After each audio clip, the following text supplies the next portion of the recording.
Okay. Hi guys. Hello, hello, hello. Okay. Yes, I am 43 minutes late on time. Alright guys, I had to get the energy right. So let me share the live to everybody. Okay. Let's share the live to everybody. Alright. Okay. Hi. It's 444, y'all. It's 444. Okay.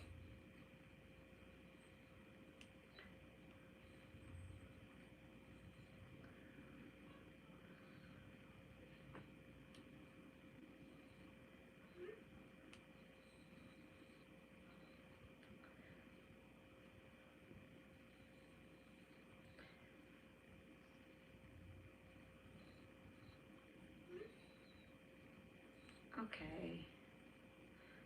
So we are live. Okay. Okay. So, hi guys. We are going to get started. Okay. We are going to get started. We are going to jump right in. I am super excited about this. Okay. I'm super excited about this live, about this healing that is taking place. I am intuitive mom. All right. Happy Valentine's Day, guys. Happy Valentine's Day. I am on my iPad, so if y'all see me looking down, it's because I'm used to just like looking right at myself or whatever small little box, right? But I gotta remember to look up. All right. Gotta remember to look up. So we are opening up gate 1 to the Mahavidya healing.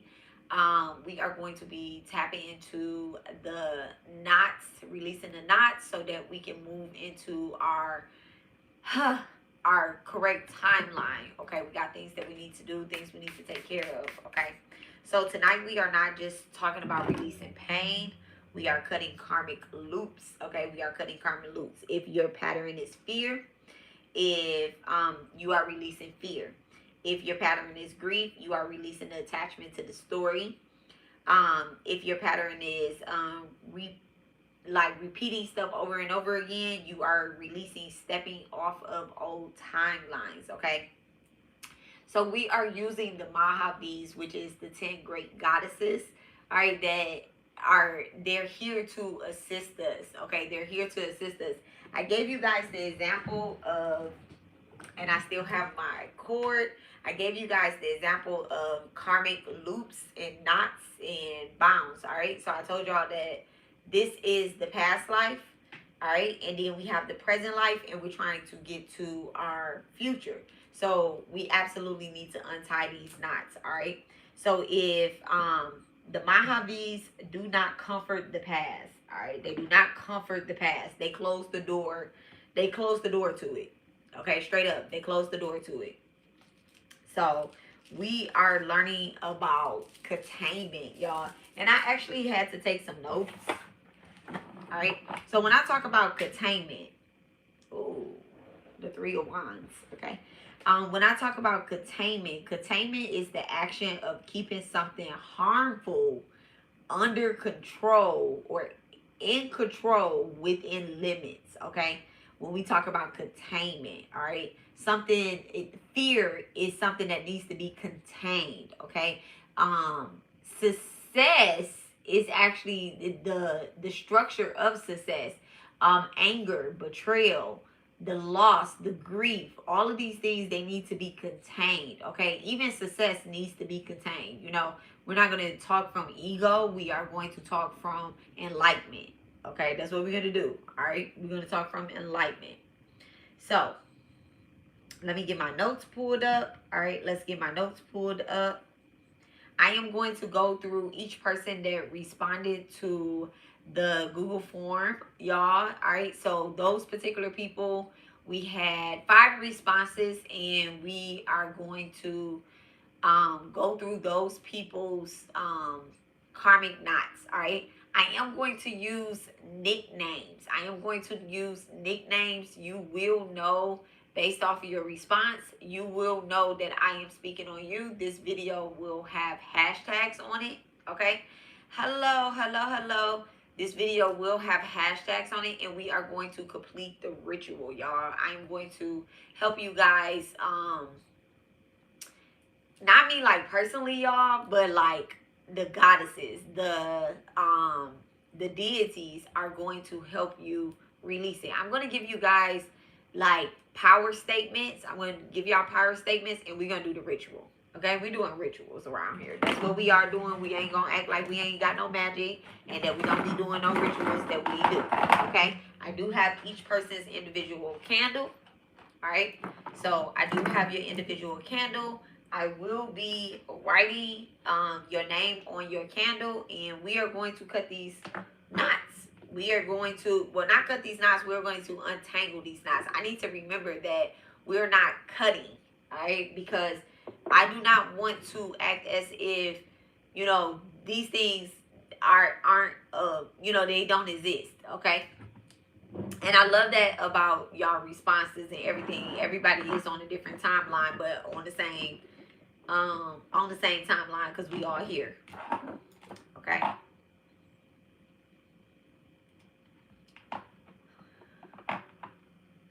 So this is the 3 gates of destiny. Gate 1, karmic past, okay? The Mahavidya forces that we will be incorporating is Kali, Tara, Chinnamasta, and Dhumavati, all right? So welcome to gate 1 of 3 gates of destiny. Y'all know we have the past life, we have the present, and then we have our future, right? Tonight we are working with the karmic past, okay? Tonight we are working with the karmic past. This is not emotional healing. This is timeline work, okay? This is not emotional healing. This is timeline work, all right? Gate 1, focus on patterns, fears, relationship, identities that did not begin in this lifetime, all right? I am going to be talking a little fast so that I can kind of go through everybody's reading, get through everybody's reading. Y'all, this is about taking notes. This reading will be available. These notes will be still here. All right, that's confirmation. It's not going anywhere, y'all. It's not going anywhere. Let me actually put my phone on vibrate. So, they will be timestamped a little bit later, and I'm going to write the timestamp when I begin a new person. All right. So, again, gate 1 focuses on patterns, fears, relationships, identities that did not begin in this lifetime, but are still running your life today. They're still in charge. And the past cannot be in charge of the future. Okay? The past cannot be in charge of the future. The past cannot be in charge of the current, because if we still repeating these timelines, then we still in our old drama. Okay? Literally the drama, okay? The same storyline as past lives, all right? The Mahavids do not comfort the past, okay? The goddesses, the angels, the ancestors, they do not comfort the past. That is something that we literally have to learn. They do not comfort the past, okay? They ended with authority. They just come through and they just be like, clear all this shit out. Clear all of it out. I promise you, they do. People that don't belong on your timeline, and you're why did this happen? You get what I'm saying? It be us, not the Mahavids, okay? Not the goddesses, not the ancestors. It don't be them. As much as we want to blame it on them, it's not them credit. When we start repeating the past, that's not giving anybody credit, okay? That's us. All right, tonight we are working with Kali, who cuts cords, Tara, who carries the soul safely forward, Chinnamasta, who returns your power and life force energy, okay? Chinnamasta, I love Chinnamasta because she absolutely cuts that ego completely off, where you says, I cannot do this. She like, says who? Says who? Why you scared, baby? Why you scared? Okay? Dhumavati, who collapses expired timelines and releases what is empty. Okay? And releases what is empty. There's no love there. Guess what? Dhumavati says, there's no love there. Get off. Run. Don't walk. Run. Run to the principal's office, right? This work requires clarity, intention, and consent. Okay? This work requires clarity, intention, and consent. This is exactly why I had you guys not only was I charging for this because that is consent, but it also is clarity because something clicked like, hold on, wait. I'm about to pay for this. You know when you get free information, sometimes you don't do anything with the information. But when you get information that you paid for, you like, hold on, I paid for that. I could have bought me something to drink. Okay? I could have did this with that. I could have did that with it. So when you pay for it, you do something with it. Okay? More than just your time. Some of y'all not even charging for y'all time. Okay? Some of us are not even charging for our time. So anyway, the black candle that I am lighting represents the collective karma of this group. Okay, the black candles that we are lighting, they are going to, each person has, I love these. I had a choice between one big candle, and then I was like, you know what, I'm going to get individual candles so that way that I can write on them. I wish that these could come all the way out, but I guess, containment tonight. Containment is the key word. Okay, something, the action of keeping something harmful in control and within limits. All right, containment. These black candles, this energy on these candles, y'all's candles, they're going to be contained tonight. Okay, I guess my altar is like, we're not setting shit on fire tonight like that.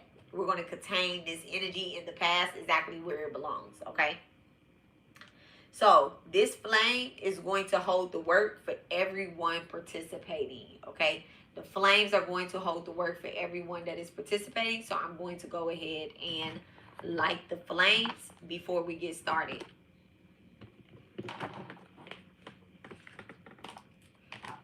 All right, so I have everyone's name. And don't worry, I know all of y'all's real names.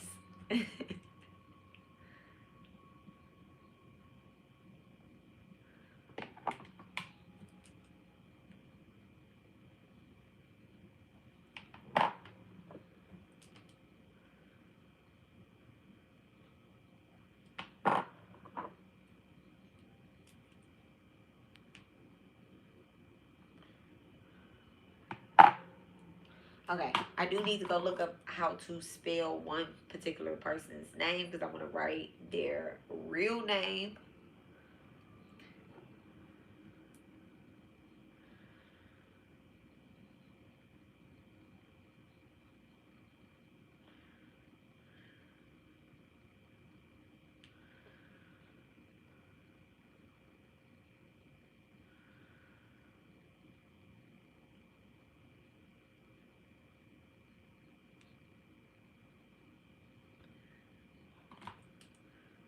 Okay.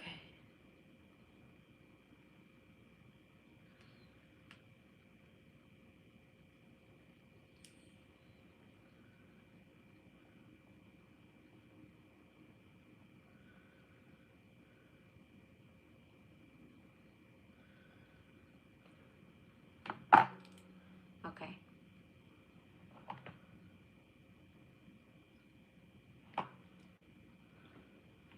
All right. So I have everyone's name written, and I'm going to go ahead and light the flame for everybody.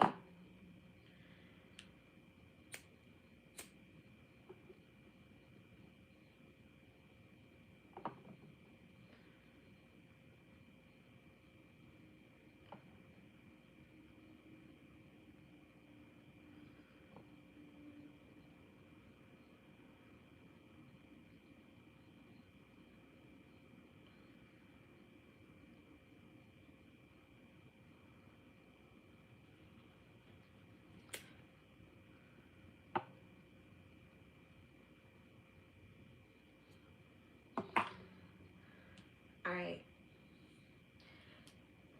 So what is a past life knot? Okay. So we talked about it in the last live, but I'm going to go ahead and, recap just a little bit. Recap a little bit. Okay.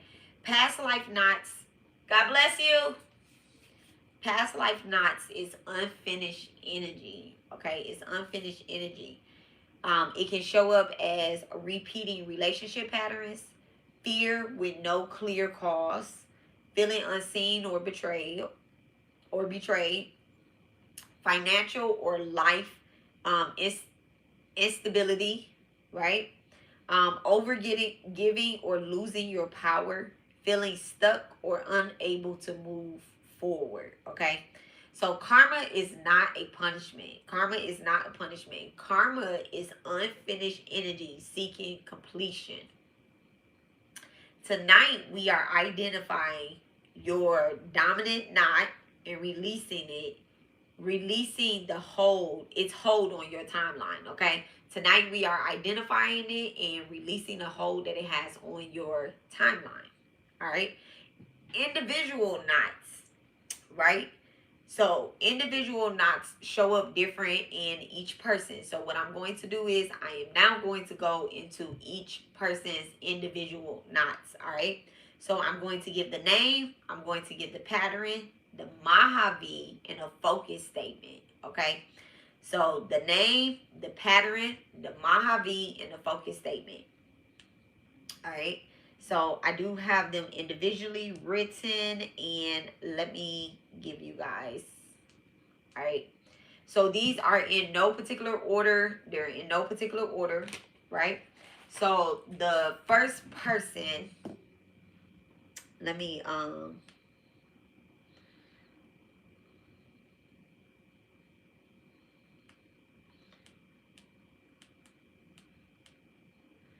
right.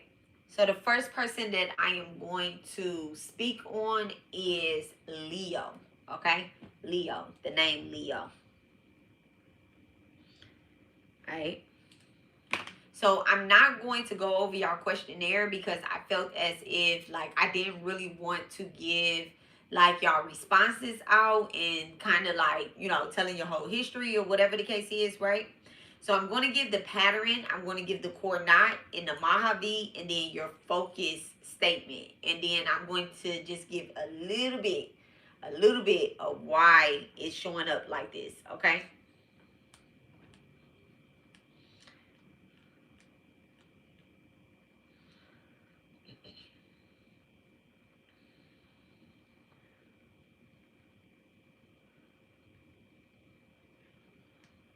All right. I definitely don't have these in order. I should have put them in order, but I didn't. Okay. So, Leo, there is a power conflict here. Okay, there is a power conflict. All right, there is a power conflict about don't want to say all that. I don't. Okay. So the pattern is, this is what the pattern is. Okay. This is where the karmic knot is. Okay. And then I'm going to give you the core knot. So the pattern is betrayal, abandonment, fear, powerlessness, anxiety loop. Okay. I am hurt, so I must protect myself from being hurt again. Okay. That is the pattern. Betrayal, abandonment, fear, powerlessness, and then anxiety. I am hurt, so I must protect myself from being hurt again. The core knot here is a trust trauma and a survival fear. Okay? A trust trauma and a survival fear. And I can hear you saying, but what do I do about it? What do I do about it? Right? So the Mahavis that are actually showing up for you is Tara, right? And Kali, all right? So Tara is the nervous system rescuer and emotional stabilizer. So remember when I told you guys the story about when Lord Shiva drank the poison from the churning of the ocean to save the world, and then he becomes a baby and Tara comes in and breastfeeds him and saves him, right? So this is giving the emotional rescuer, this nervous system rescuer, right? Where Tara is always going to come in and like, okay, calm down. However, how this is showing up is that there's a cycle, there's a loop that you continue to put yourself in from your past, And the past is the betrayals of the past, the abandonments of the past, right? The fear, the powerlessness, and the anxiety, right? Kali comes in and she cuts betrayal cords, all right? Where I'm gonna go back. Where you were a warrior, right? You were a warrior, but you felt very stuck repeating the same cycles over and over and over again. All right. So that's where it's showing up again in this particular lifetime, right? It's showing up in this particular lifetime. So this cycle that you have been constantly repeating is it's like a power cycle, a visibility cycle, a conflict, guilt, suppression, power, a loss of power, then becoming unstable, and then it just repeat all over again, right? But you have a strong power energy, right? Where something breaks every time you step into a loop, you may feel as if something is breaking, because that is the rescuer coming in to break out, to help and try to prevent you from repeating these same cycles. It's always a choice on whether we decide to or not, right? So this particular core belief is showing up as, if I use my power, something may happen. Okay, so this shows up as a fear of success, a fear of being seen, a financial instability, meaning like self-limiting, okay, and playing it small. So this particular lifetime, before the fear actually kicks in, you play yourself smaller than you could have been, right? Than you should be. You be like, no, I'm not going to do that, right? I'm not going to do that. So the reason, another goddess that came up for you was actually Chinnamasta too, right? Chinnamasta cuts the heads off of false identity. I am dangerous when I am powerful. So that takes away that ego. I am dangerous when I am powerful. All right. So she cuts the heads off of false identity. And she says that you have this power for a reason. Okay? That don't mean that you need to go out there and be slanging and danging and dang. And I'm just about to knock all this shit down. But there's a reason why you have this particular power. Okay? All right? So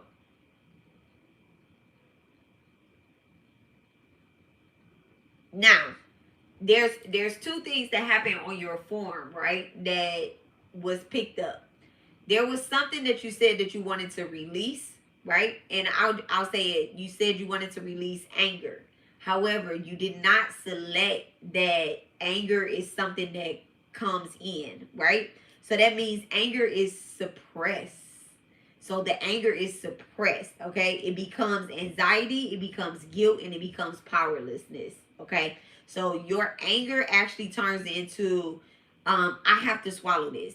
I'm guilty for feeling angry. I should not feel angry. I have now lost my power because I have gotten angry, okay? So I noticed that those were two things that you did not, select in where does this trigger happen, right? What is coming out? You didn't say I select anger there, but what you wanted to release was anger. So deep down inside, you know that there is something anger, but maybe you titled it as something else, okay?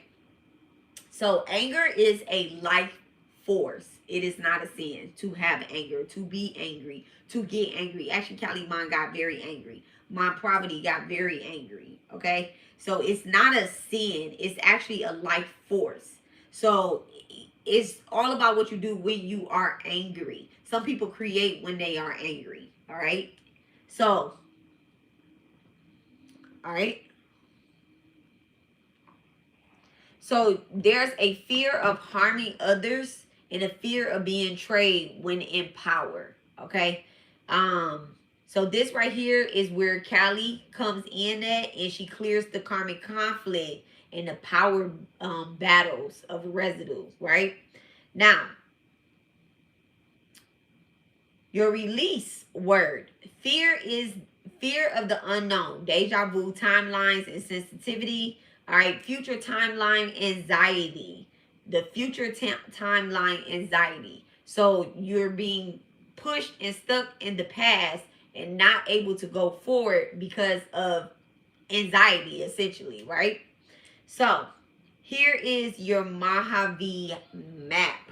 All right, this is your Mahavidya map.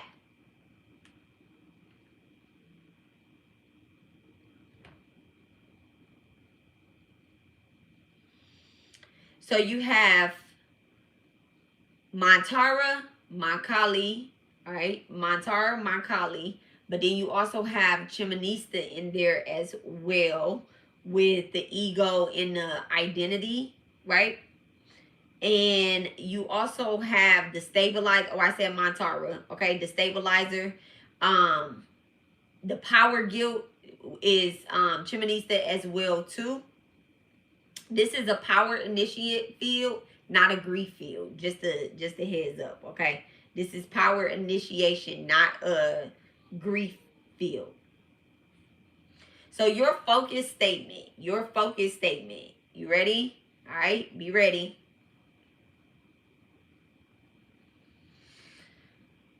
I am safe to release the past. Betrayal no longer defines my future. Okay? I am safe to release the past. Betrayal no longer defines my future.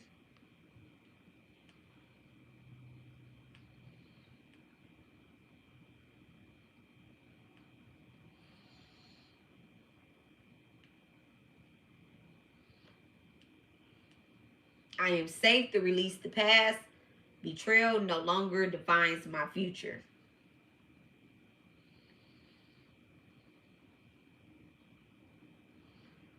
So what the releasing of this candle, have y'all in order. Okay. Oh, give me 1 second.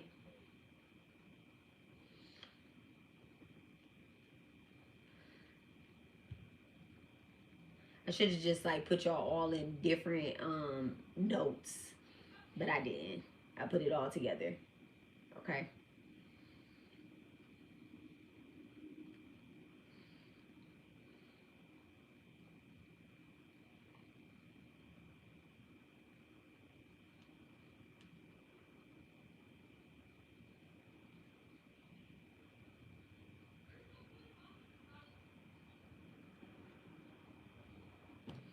Okay, so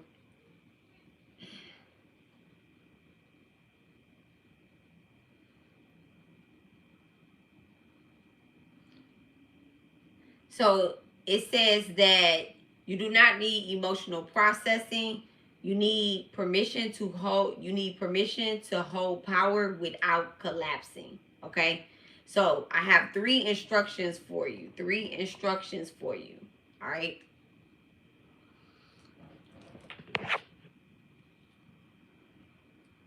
Okay. I got to make sure you're not I have to make sure that you are not commenting anything. I forget that I'm on my iPad, okay? So, anger. The first thing is this is energy, not a problem. Okay? So the next few days, all right, when irritated or anger shows up, do not suppress it. All right? You need to say that this is energy, it is not a problem. Okay? Do not try to categorize it as something else. Do not put it in anxiety or in this belongs to somebody else. It belongs to you. Okay? This is your power. So you must contain it. Okay? This is energy, not a problem. All right? Release physically. Release it physically. All right? Write it out. Shake hands. Shake your arms. Okay? Shake your hands. Shake your arms. And deep exhales. Okay? Breathing exercises. Not spiritualizing. No forgiveness work yet. Don't try to categorize it as something. Like simply write it out. Shake hands. Shake your hands. Okay? Shake your arms. And exhale. All right? So stop turning your fire inward, okay? As if you are doing something wrong. It is simply something that not needs to be taken out on anybody or anything like that, because the minute that you do that, you might feel some form of guilt, okay? So make sure that you write it out, shake your hands, your arms in deep exhales, okay? Once a day. This is part 2. So that's if anger comes up. Part 2. All right. This is working with Chinnamasta. All right. Once a day, do a small visible action. All right. Share an opinion. Share an opinion. Speak first. Post something. Say no to something. Okay. All right.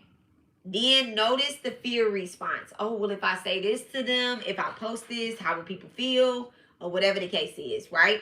Share an opinion. If I give them my opinion, they may not take it. I might get angry.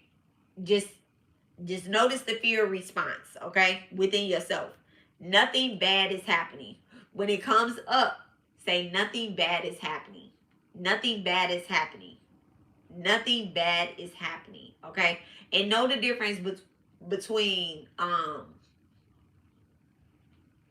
dictating and opinionating, okay? Dictating and opinionating, all right? This retrains the nervous system around power, okay? Power is not dictating. Power is not dictating, all right? So, power safety statements for Mantara and Kali, right? This is number 3. So I'm giving you three exercises here, okay? 3. Repeat this daily. My power does not create harm. I am safe to be seen. My power does not create harm. I am safe to be seen. Even if you do not believe that right away, say it every day.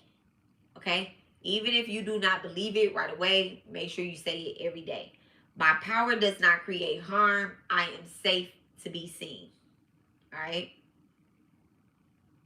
So your nervous system, your current life, and how it's wired to a event that has taken place in the past is that you expect some type of conflict to arise. Actually, a very dangerous conflict to arise.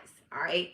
So I was going to break down like what past life had kind of, came forth or whatnot, but we're not retelling history. We're not retelling history. We want to cut the cord, because I felt as if like people were going to focus on the story of the history.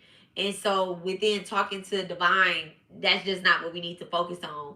We need to simply, and I keep saying cut, so I guess it's cut. We just need to, like move to the present. That story has already been told. That life has already been lived. Those lives have already been lived, okay?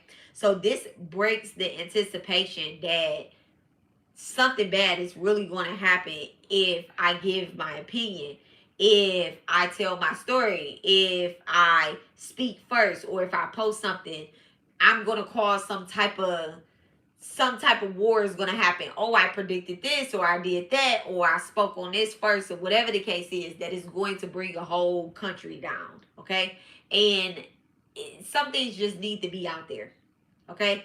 And so this is where Spirit is saying that we gave you this power. We gave you this power for you to be able to post your opinion first, or say your opinion, share your opinion first, to speak first, to post something first, to say no to something. We gave you that power, that ability, that motion. Okay? So my power does not create harm. I am safe to be seen. Okay?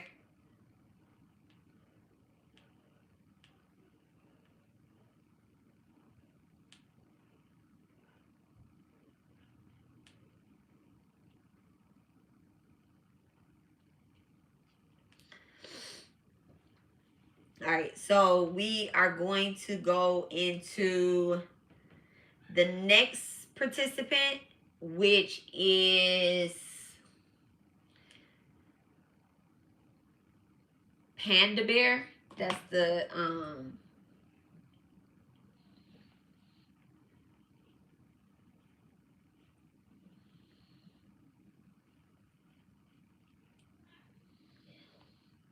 actually, I'm gonna call her Queen Mother. okay, we're gonna call her Queen Mother. Okay, we're going to call her Queen Mother. All right. So for Queen Mother, give me 1 second, y'all.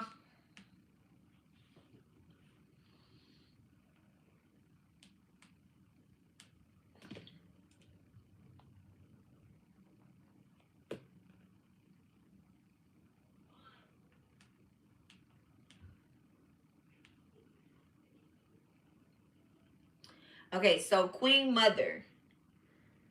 All right. So the pattern. Let me move this candle over. All right. Thank you so much.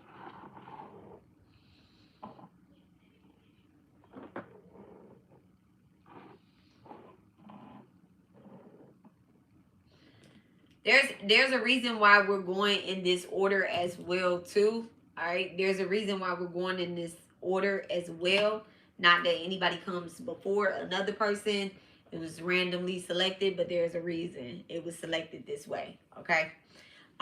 So the pattern for Queen Mother: being misunderstood, grief, anger, emotional drama loops. Okay. The loop: no one really sees or understands me. All right. No one really sees me or understands me. So I am going to break down.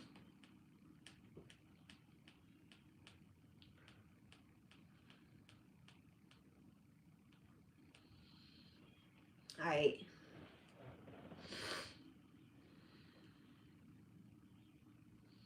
So the actual loop is an emotional loop. Forgiveness. This is the cycle that the past life shows up in the present. Okay. Emotional hurt, forgiveness, re-engaging emotionally, old feelings returning, emotionally overwhelmed, drama or conflict, feeling misunderstood, then getting hurt again, forgives, and then it repeats all over again. All right. This is not this is not a betrayal loop though. All right. This is not an actual betrayal loop. This is an emotional reattachment loop. Okay. This is an emotional reattachment loop. The nervous system keeps reopening emotional bonds after forgiveness. Okay.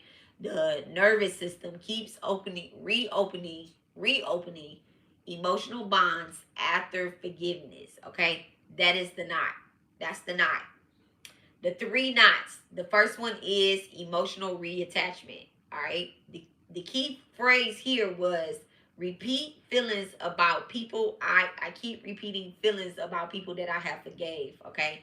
That means forgiveness happened mentally, but emotional cords never got cut or closed. Okay.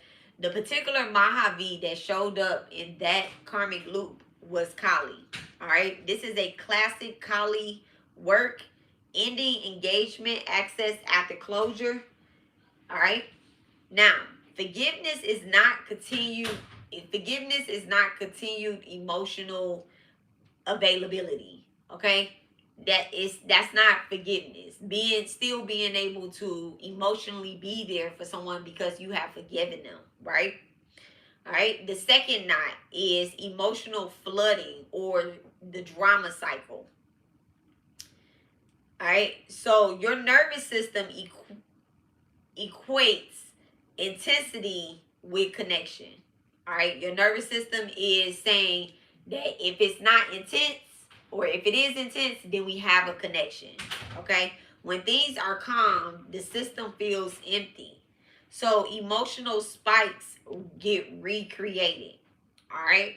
So the Mahavi that actually showed up here, it wasn't one that we are currently working with because I felt, not just me, but you know, the cycle when we broke it all down, it actually went to Balavera. Okay. Balavera teaches the feel without escalating. To feel something without escalating. Intensity does not equal intimacy. Okay? So the third knot was voice distortion and being misunderstood. All right. So this usually comes up in Matanji work, the voice. It usually comes up in Matanji work. All right. So Matanji clears emotional noise from communication and reactivates expression and oversharing from emotion. Okay. So people respond to intensity, not meaning. Right? People who respond to intensity without meaning, emotional tones take the message, overtake the message, right? Meaning that I have to be loud in order to get my message across. Or I have to, I have to in order for someone to really understand exactly what you're putting down, right? So your primary Mahavi map is Kali, Balavara, all right? So Kali, the emotional cord closer.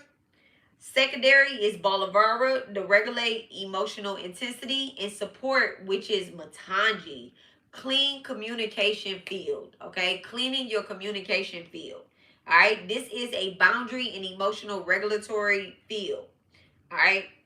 So the thing is that, like, you don't need more forgiveness work. You need more emotional processing and more of feel your feelings. All right, actually feeling your feelings. You already feel everything. You need closure and containment, though. Right? So I'm gonna give you 3 practices. All right, Queen Mother, 3 practices. The Kali boundary reset. All right, so for the next few days, do not revisit old conversations. Do not re-explain your feelings to anyone. Do not mentally replay old emotional situations. All right? When the mind goes backwards, say, this situation is closed. That trains the nervous system to stop reopening emotional files. Okay?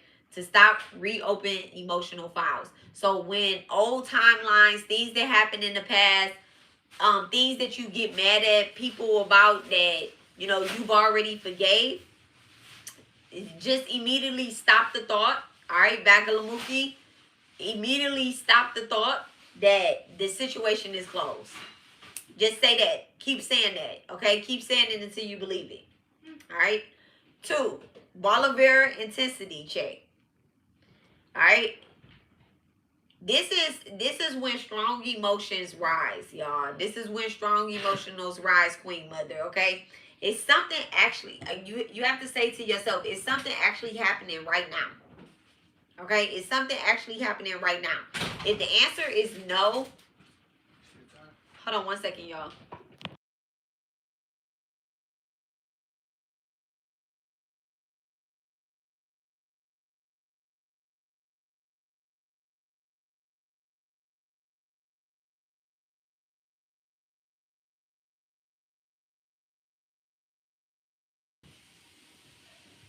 So, Bolivar intensity, when emotions rise, say, is something actually happening right now? Now, when that question come up, remember everything is Maya. Everything is an illusion. But ask that. Ask that. Okay? If the answer is no, slow breathing. Put your feet on the ground. Put your actual feet on the ground. It doesn't have to be outside. It could be in your house. It could be anywhere. But immediately put your feet on the ground. Because what's happening is that you're rising up. You're shifting out. Okay? So put your feet on the ground. No texting, no reacting. Okay? No texting, no reacting. No, you pissed me off on July 1st, 1975. Okay? No texting, no reacting. Your system is reacting to emotional memory, not current events. So this is how we cut that cord, that karmic knot from the past life, okay? The third one is Matanji communication rule, okay? The Matanji communication rule, all right? For the next few days before speaking or messaging, pause and ask, am I trying to be understood or am I trying to release emotion? Am I trying to be understood or am I trying to release emotion? Okay?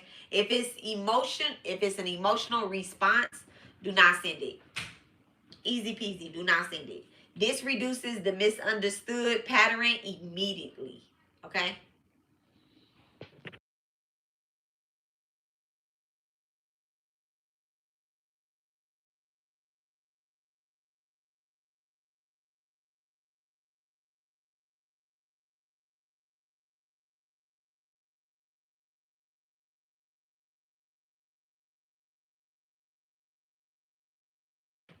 Okay, y'all. All right. So, for the next few days before speaking or messaging, clear. Pause and ask, am I trying to be misunderstood or am I trying to release emotion? If it is an emotional release, do not send the message, okay? This reduces the misunderstood pattern immediately, all right? So, what you are, another thing, a few more things that you are not to do, but you know what you need to know, all right? Don't do any major cord cutting in the, like, you know, right now. Don't do on for multiple people. You're like, you know what, I need to go ahead and cord cut them or whatnot. Right now, don't do any major cord cutting. Okay. Don't do any deep grief work. All right, anything that's going to bring up strong memories and stuff like that. Like I said, you know what the memory is. It's not about retelling the story, putting the story on paper or anything like that. It's not shadow work. It's not journaling. Let's not even focus on that right now. Okay. So this is kind of just like freeing that emotion completely. All right. You've already processed too much internally. All right. Now you need containment, closure, and less emotional circulation. Okay. So you are not necessarily stuck because people don't understand you. All right. You're stuck because because of the emotional field. It stays open after the situation has ended. All right. That's why the drama keeps repeating. Okay. So what I want you to do is try to do these three different I'm saying like affirmations or like daily rituals for yourself, okay? Forgiveness does not mean you keep the door open. All right. Forgiveness does not mean that you keep the door open. So even saying like I have forgiven them, but then you're still in that emotional loop with them, it's not necessarily like in with them. It's in within yourself. All right. So we have to kind of just like finish that off. All right. Tonight we are finishing that emotional um finishing what has remained emotionally. All right.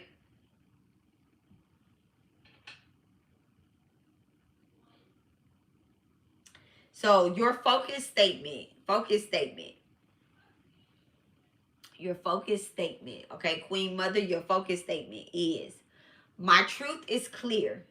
I release the need to be understood through suffering.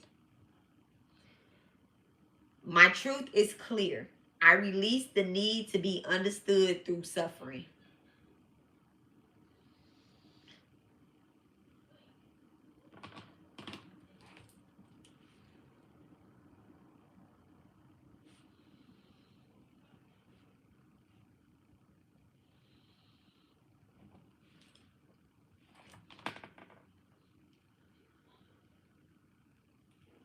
Okay.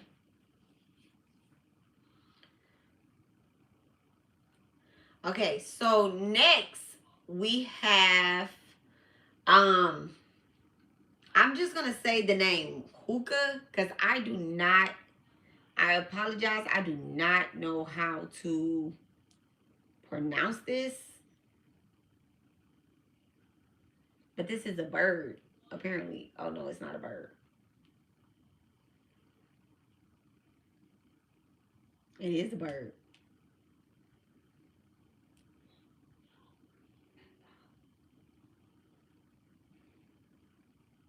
Kookaburra. Okay.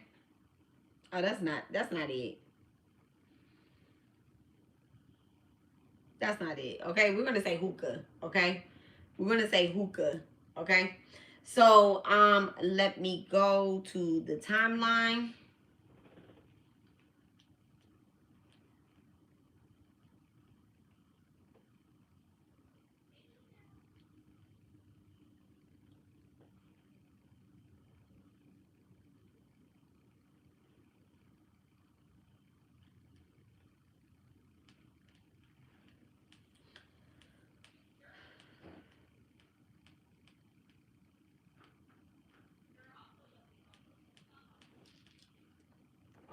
Put Amanda Candle there.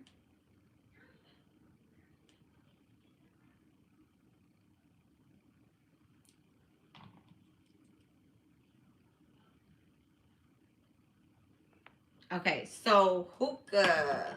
All right. So the pattern that was showing up is abandonment, fear of visibility, the fear of success, financial instability. All right. If I rise, I will be left or exposed. Okay.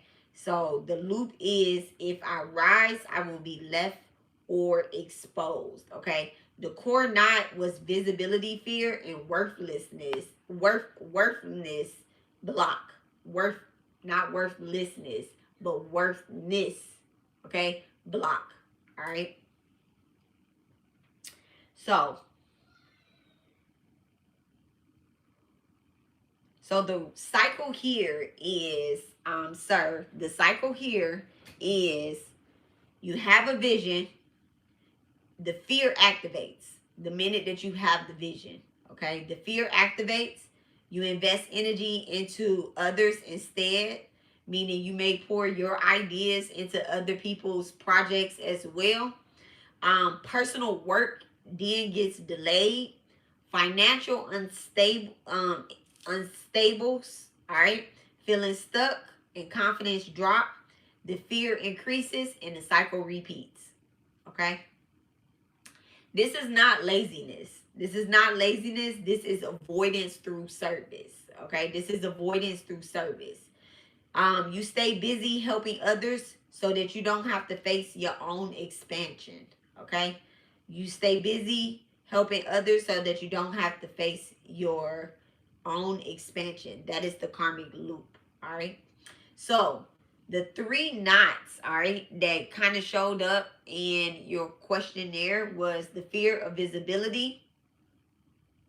The first one is the fear of visibility, the fear of success, or the fear of being seen. All right. Building work with others instead of your own. All right. This is expansion anxiety. So this is actually expansion anxiety.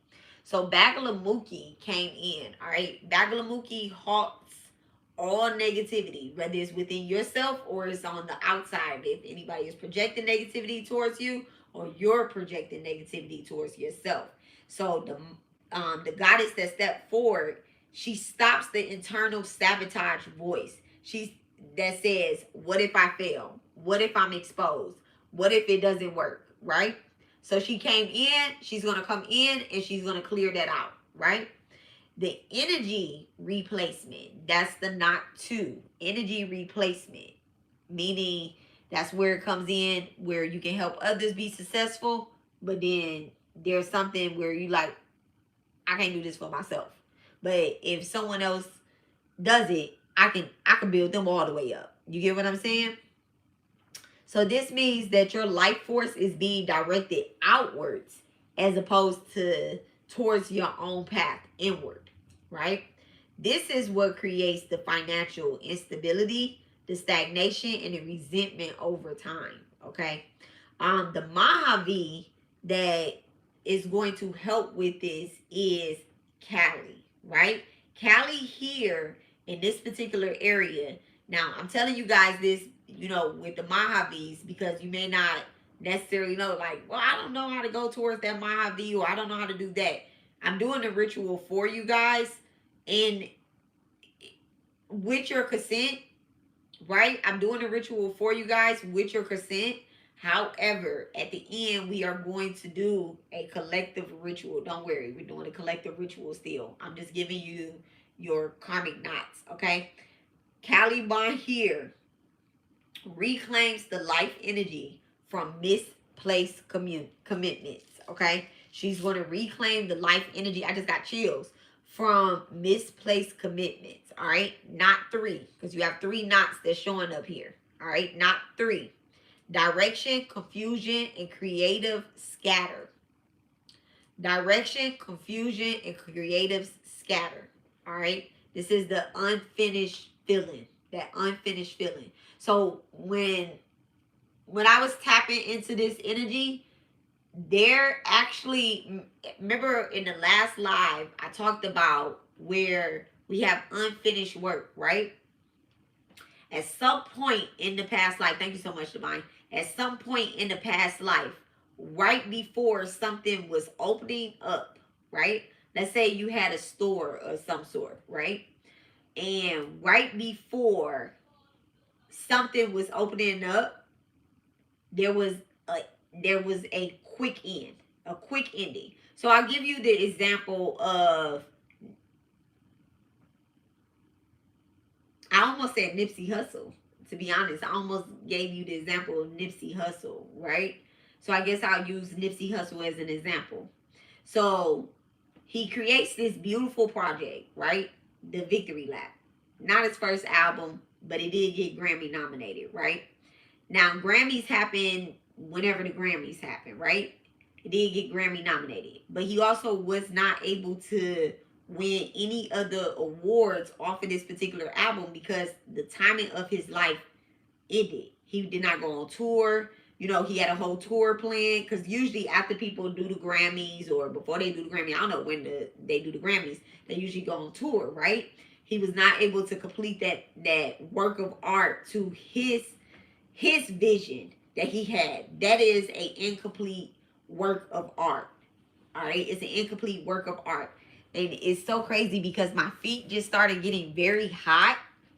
So it's almost as if, like, in the past life, and I don't want to tap too far into people's past lives or anything like that, but in a particular past life, you were right at it's something finished, but to you it was not done. It was not done. To everybody else, it was great. Same as we feel as with Nipsey Hussle album. It's great. It's a finish. It's finished. It's perfect. You get what I'm saying? But he didn't get to tour. He didn't get to make all the videos that he wanted. And actually one of the very last videos that he made, it wasn't a video for his work of art. It was for someone else's album.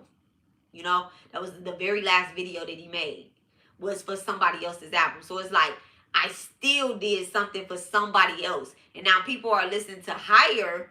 Yeah, we still listen to the album, but we listening to DJ Khaled's record. You understand? And we're dissecting that as opposed to his last piece of work of art. We're looking at what him and DJ Khaled did last. So this feels very close to you. Very, very close to your energy, okay? So, you selected, I'm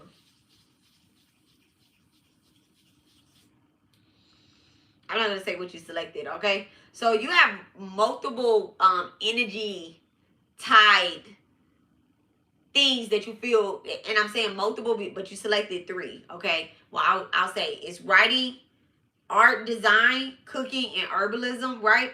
These particular 3 things are creative channels where energy actually gets dispersed to other people.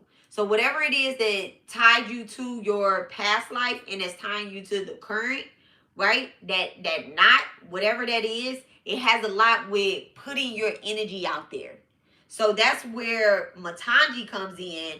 And Matanji is the goddess of creation. Matanji is actually the reason why I'm in the kitchen cooking, okay? She is absolutely in the kitchen with me, but she is who I'm thinking about when I'm stirring the pot, right? She literally gave me my whole menu. So Matanji organizes creative expression into one clear channel, okay? One clear channel. So it's not like I'm being pulled over here to help this person. I'm over here doing this. I'm doing that. So she actually brought it back and said, you know what? Yes, you can do hair. You can design something. Yes, you can do artwork. Yes, you can do this. However, this is where you belong. So she pulls it back in. So Matanji is actually showing up for you, okay? So the supportive layers, right? The fear-based nervous system. Your primary thing is fear. It is fear, okay? Unexplained fears. Feeling blocked without knowing why, all right? So this energy that is coming out, it wants to stabilize. It wants you to stabilize the nervous system during expansion.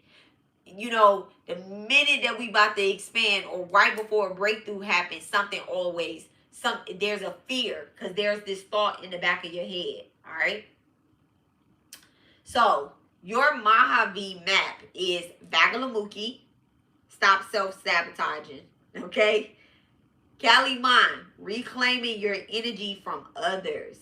Matanji, focus direction, focusing on your clear direction, your one expansion, your one clear agenda, which is you, okay? Tara, calm expansion of fear, the calm expansion of fear, all right? This is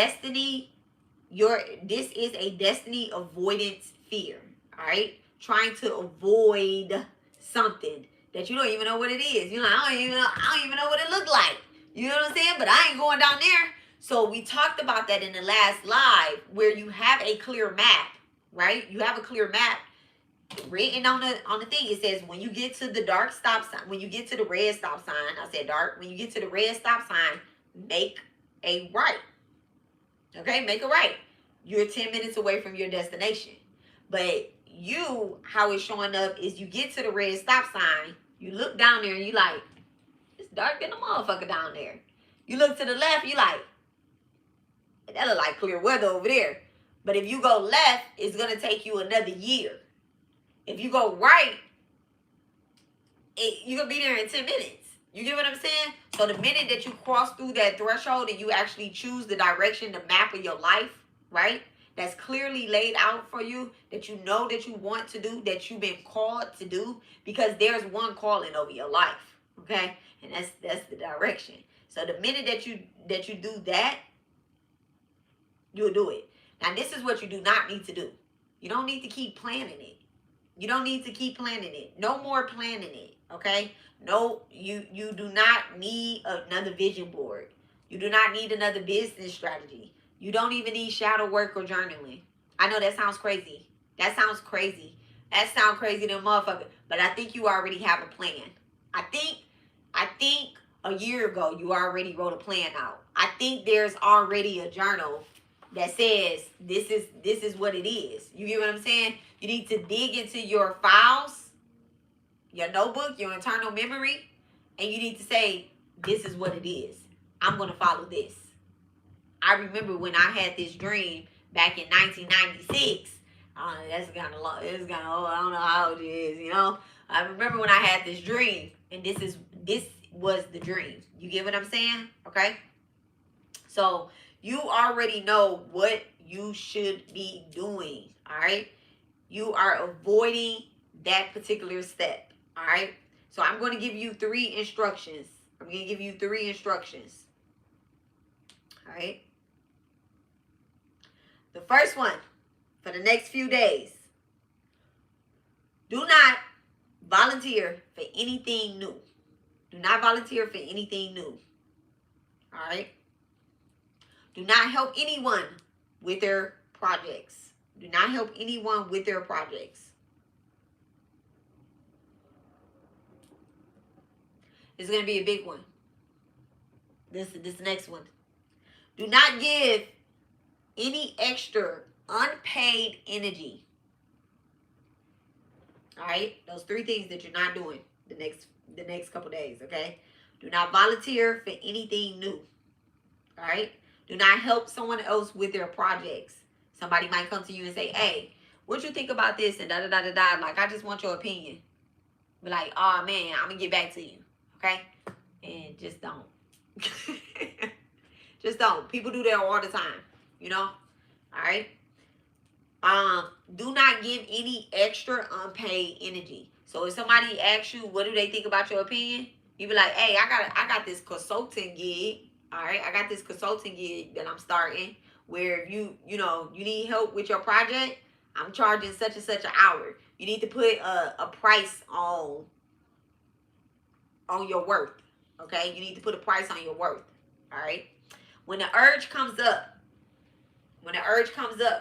or when the opportunity presents itself, my energy belongs to my path. That is the affirmation. That's what you need to be saying to yourself. My energy belongs to my path. My energy belongs to my path. All right. So this is Kali's energy recall. All right. This is Kali's energy recall. The second thing that you are going to do. All right. The Balamuki micro action rule. Okay. Balamuki. Remember, holds negativity, whether within ourselves or within others. Okay? Holds negativity. Every day. Not 1 day, not 2 days, not 3 days. Every day. All right? One action from your own work. It can be small. One action from your own work. From whatever it is that you're trying to create. One action. If you have a menu that you have, critique your menu. You know, do the prices. Do the names first. Do the prices. If you have something that you are writing that is chapters and chapters and chapters, write 1 chapter a day. Or write a paragraph. Put something down. If it's not just that, if it's designing hats or something, or whatever the case is, right? I don't know why I said designing hats, but let's just say it's designing hats. Get the program on your computer the first day. The second day, open the program. You know what I'm saying? Don't overthink it. But this is non-negotiable. You need to do something for your own work every day. Even if you work 9 to 5 for somebody else, you need to do your own something for your own work every day. All right? Do not overthink it. For example, write 1 paragraph, create 1 post, work 15 minutes, okay? Creating 1 post. It could be something old. It could be throwback Thursday. I created this on December. Oh, you know, today is Valentine's Day. Whatever you did for Valentine's Day last year, throwback Thursday. You know, don't make it much about anybody else. Remember, this is for you. This is for you, okay? All right? This breaks procrastination through action, not motivation. Okay? So this breaks procrastination through action, not motivation. All right? So the third thing, so we talked about Matanji, all right, and her creativity. The third thing, Matanji focused question, all right? So Matanji wants you to focus on a particular question, okay? Before working, ask, if I could only grow 1 thing this year, what would it be? All right? So the Divine Mother wants to know, if you could grow only 1 thing this year, what would it be? And it better not be weed. All right? So I'm just kidding.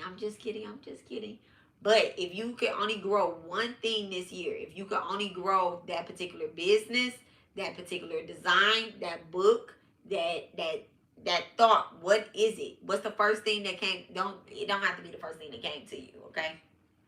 But if you could only grow 1 thing this year, what would it be? Everything else, after you answer that, everything else is secondary. Okay? Everything else comes second to what that one thing is. All right?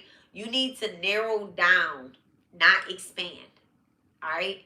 And I'm saying expand because we need to actually get that one thing going. All right?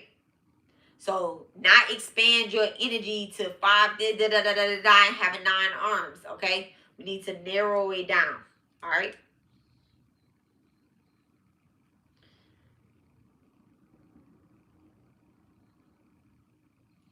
So your purpose is not missing.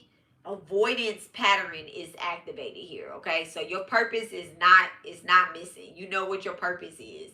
You don't need to say, well, what is my purpose in this life?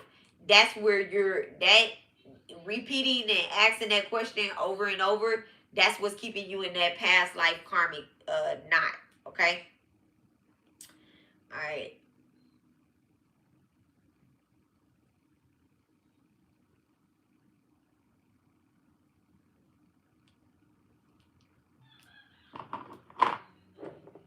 Okay.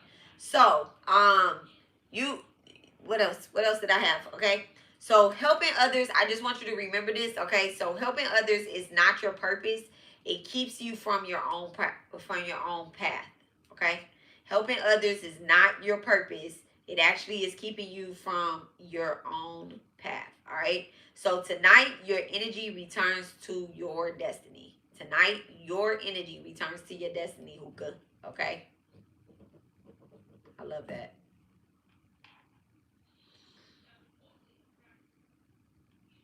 All right. So let me see if I gave you everything. Oh, I have to give you your focus statement. All right. Your focus statement, Hookah, is. All right. You ready? You ready? You ready? You ready? And your focus statement, this is what we focusing on. All right. That one thing you can grow. Yes. All right. And your focus statement is, it is safe for me to rise. My success does not cost me love. Okay. It is safe for me to rise. My success does not cost me love. All right.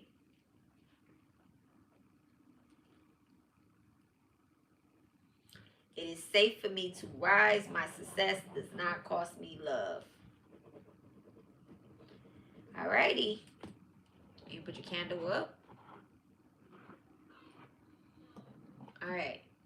So next we have rabbit. Okay. Next we have rabbit.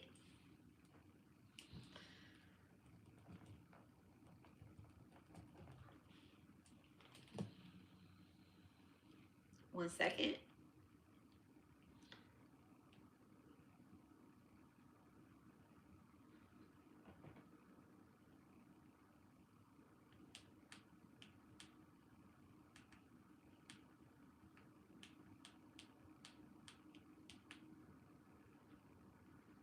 All right.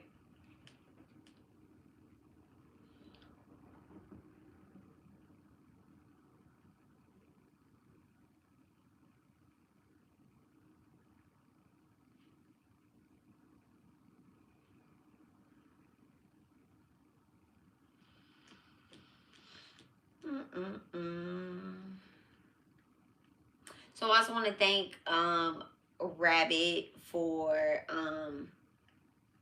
just always being here, okay? And doing it right on time, okay? So, Rabbit. Okay. So, Rabbit, we have a so when I did yours, right? I love it.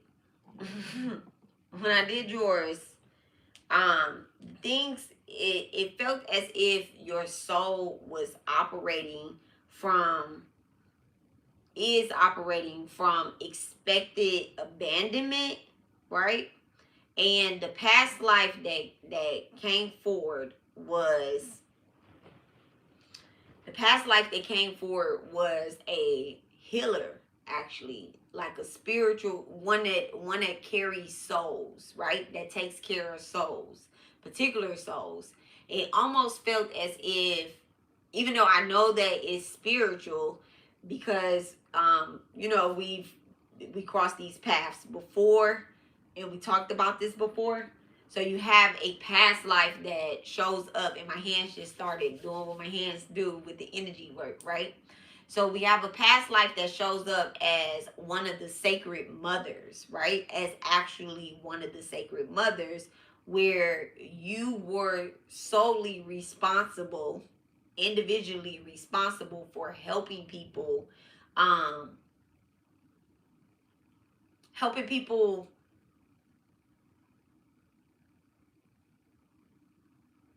how can I put this? Save their souls. Okay? Save their souls. So a few of the vows that you have taken in the past life, um, this you've lost a lot in the past, right? But like I said, it's not about telling the history of these stories of the things that happened, because there were multiple lifetimes, and I'm kind of actually like, ugh, right? There were multiple lifetimes where they came forward, where there were. It's almost like you were used to losing, not like losing a game or anything like that, but like losing people, like you were used to it, almost like a warrior, but not in a fighting dynamic, more like the so I'll give you an example of what comes up, right? um you know how there's a nun or I don't know what these people are called, but I see a lady in white, right? I see a lady in white. She kind of looks like a nurse. She looks like a nurse. There are people that are, I guess this is a war that is taking place. Thank you so much, Spirit. I guess this is a war that is taking place, and I can see that there are people hurt, but you are not panicking. You know, you're not panicking. You're very calm. Your energy is calm. You're helping people stay calm, even though you know that they're not going to make it. They're not going to survive, right?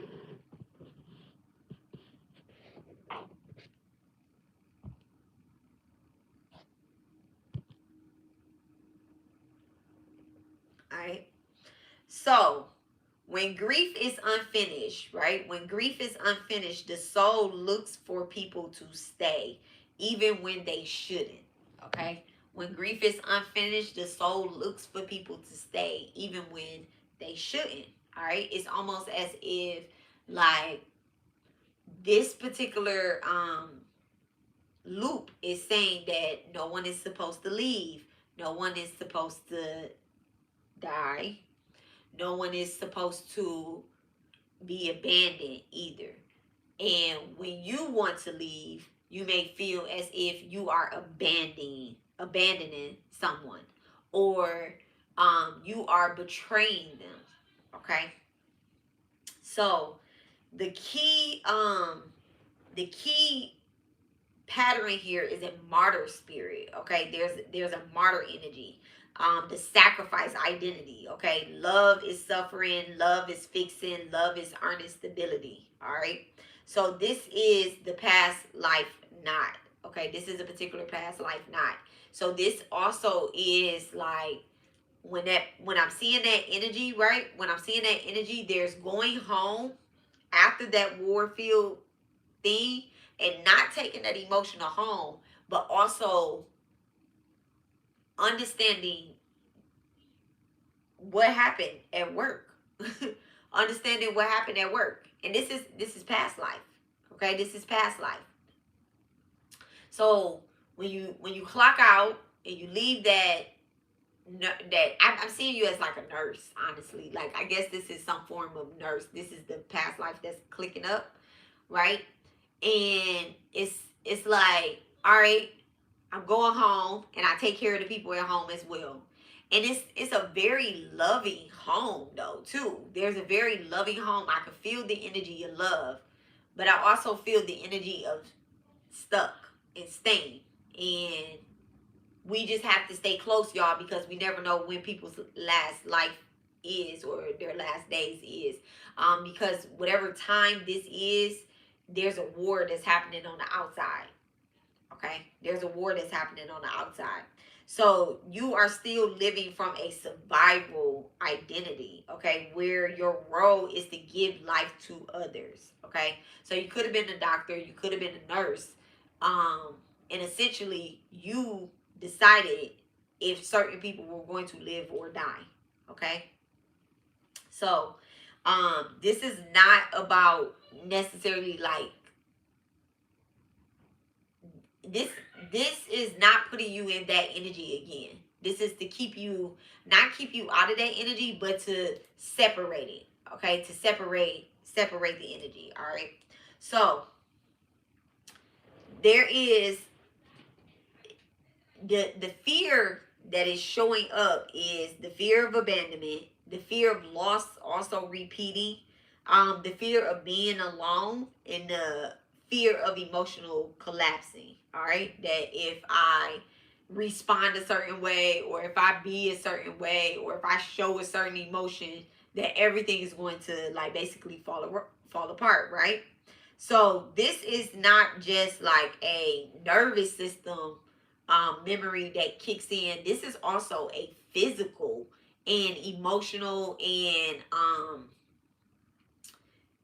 psychological memory that kicks in as well too. So it's like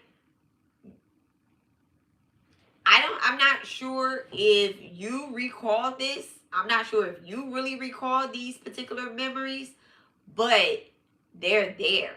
They're there. They're almost in every relationship that you have, right? So the system isn't necessarily choosing unstable the system is, your nervous system isn't choosing like unstable lovers or unstable relationships. What it's trying to choose is, what does solitude look like? What does being, what does that look like? I'm gonna build that. I'm gonna make that out of something or nothing. Okay, something and nothing. Let me say something and nothing. Okay. So,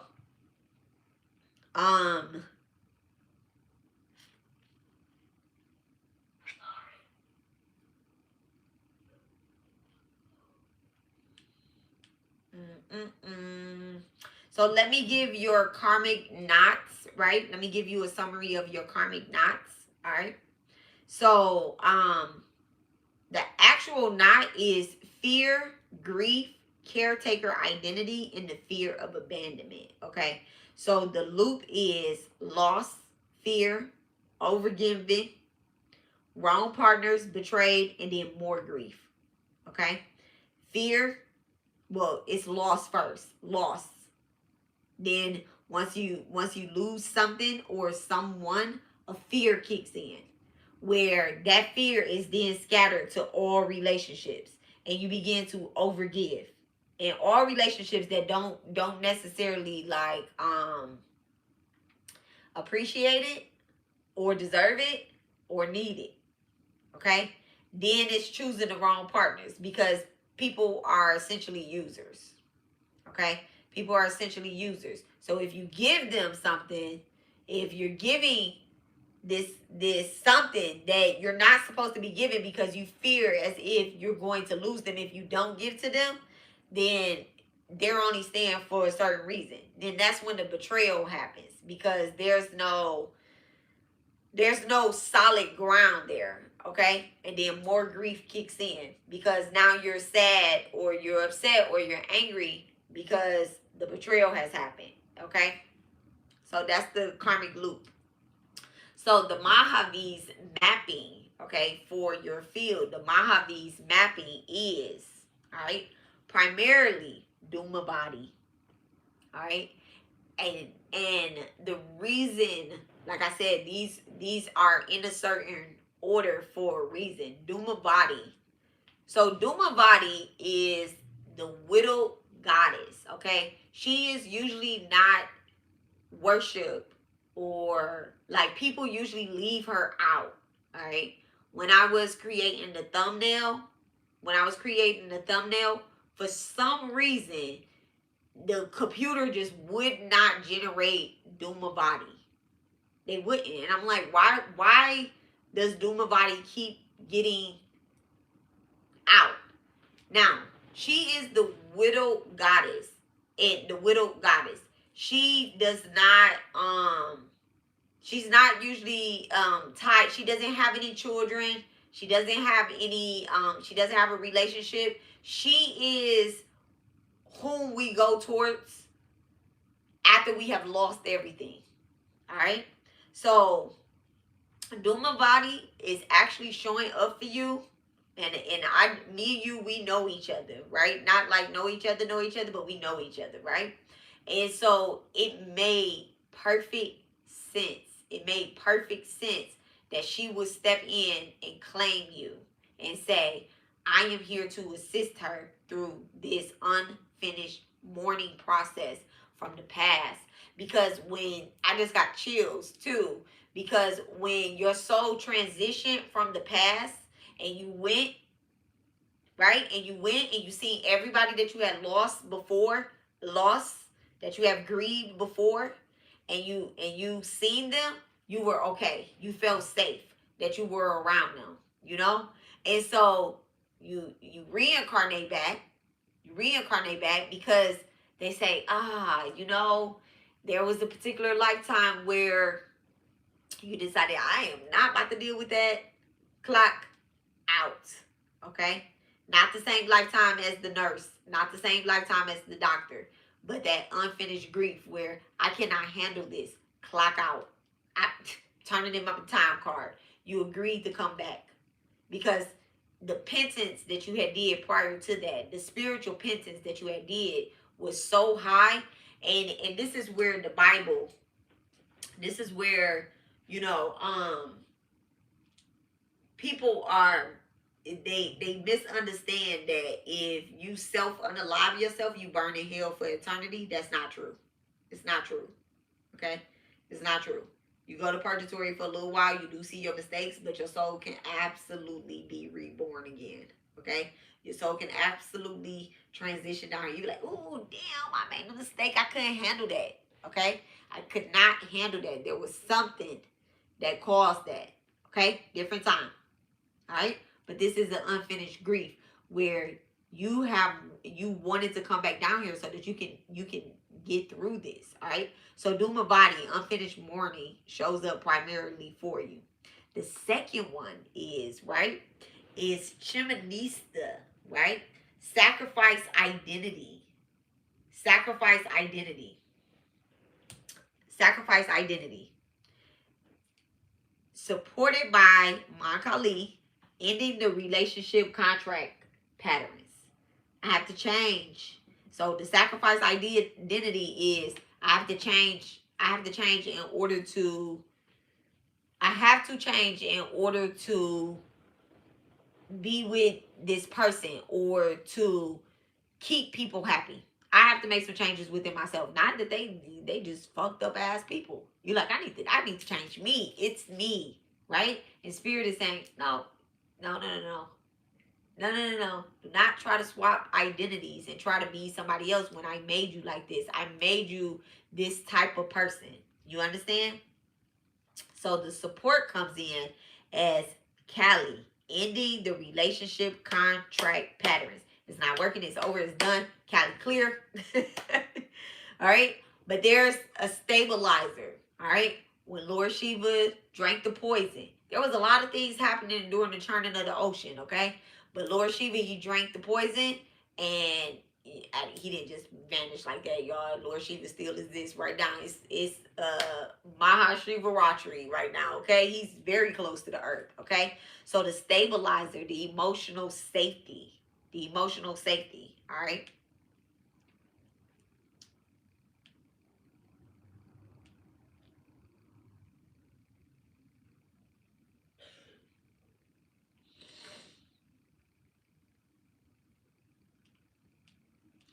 Okay.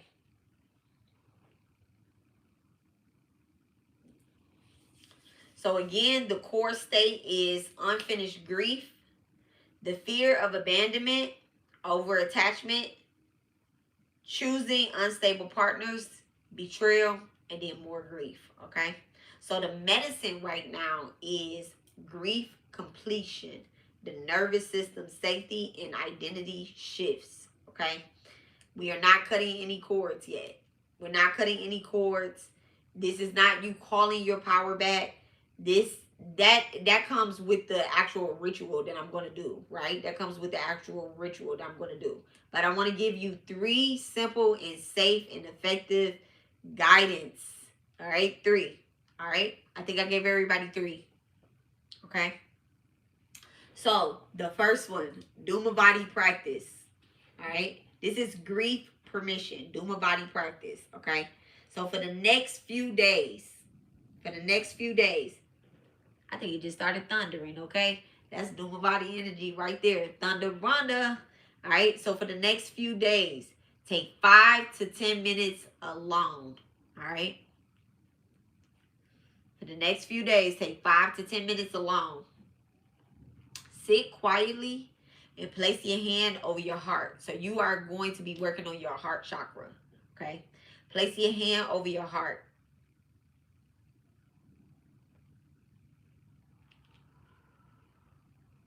You are going to say, what I lost mattered. One second, y'all. I'm sorry. One second.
I'm sorry, y'all. Give me 1 second. Give me 1 second. Okay? Rabbit, 1 second. I'm sorry.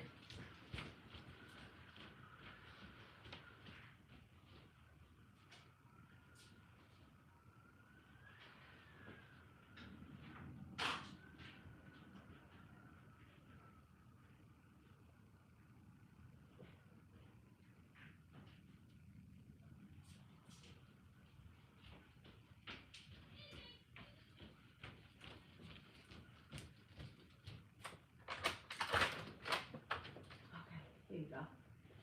Okay. And sorry about your artwork. I'm sorry. What do I need to get you? Have some sketchbooks. Some sketchbooks? Okay. All right. I will do that. Okay.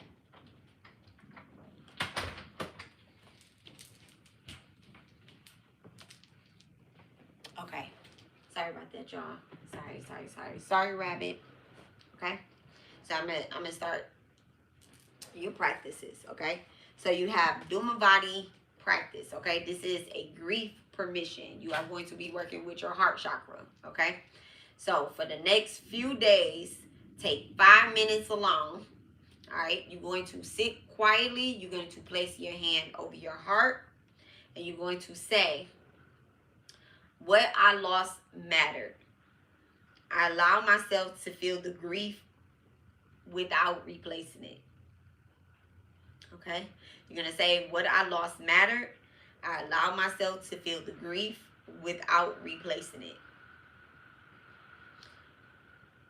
All right? Then whatever emotion shows up, whatever comes up, all right? Sadness, heaviness, tears, let them flow without trying to fix it. Okay? Let them flow without trying to fix it. Alright? And when I say let them flow without trying to fix it, don't try to cover it up and say I'm strong. You know, I can do this, it's alright. Don't try to calm yourself down. Just let it come up. Okay? Let it come up. Alright? So no affirmation during that time to say just that. What I lost, it mattered. I allow myself to feel grief without replacing it. Okay? So this is not about like self-comforting. Okay? That's spiritual bypassing in this instant. Okay? Alright? So just feel this. And the reason why this will help is because your system is trying to replace grief with people. Okay? Your system. That's where the knot keeps tying up. Like, okay, well, let me replace this with a person. Alright?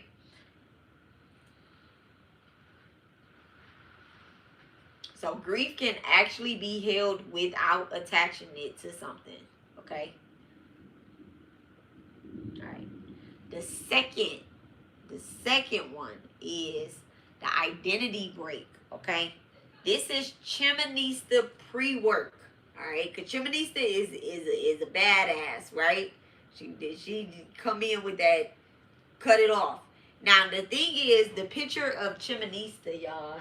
Let me show y'all the picture of Chinnamasta so that you can kind of understand what I'm saying.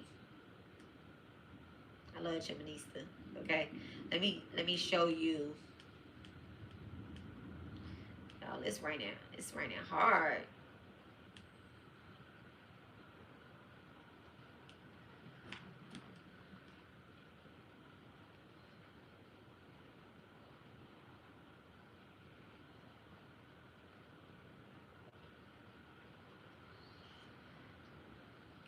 So the form of, she is the form of Shakti who self-sacrifices liberation and intense spiritual transformation. So remember when I talked about the self-sacrifice part, where you sacrifice, right, past life, and I told you you coming through as like straight goddess energy, like as a mother, right?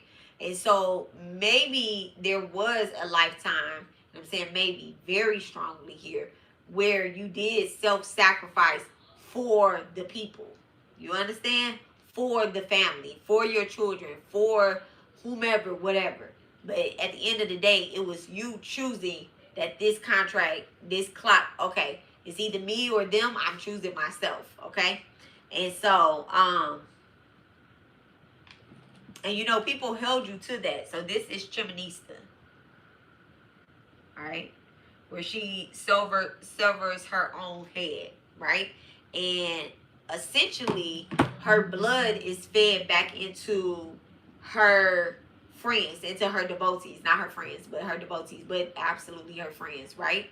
And blood, we know, is absolutely necessary for survival, okay? Our blood, our DNA, our working, our energy, our prana, right?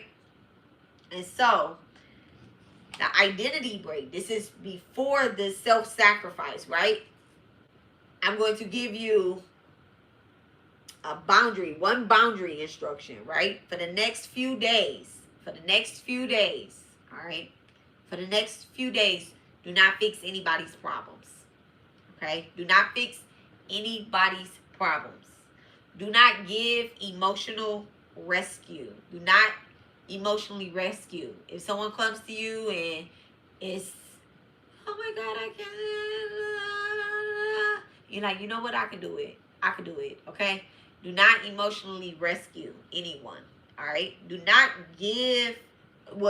offer extra reassurance to anyone, okay? Do not offer any extra reassurance to anyone. Okay? Do not over-explain yourself. Do not over-explain yourself. This is not for you. This is not for you. Do not write this down because it's not for you.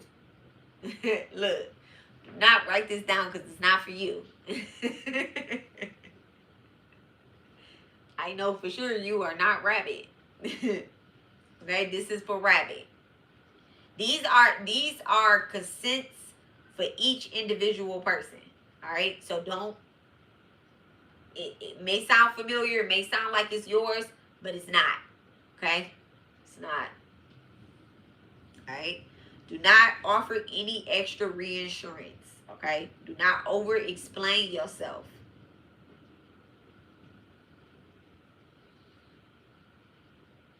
if any of this comes up, all right, if any of this comes up, you say, I am not responsible for healing anyone in order to be loved. I am not responsible for healing anyone in order to be loved. Okay? This begins to separate you from the martyr identity. Okay? This begins to separate you from the martyr identity. Now, your third, the Tara safety reset. This is most important. Everything else is important too, but this is most important, okay?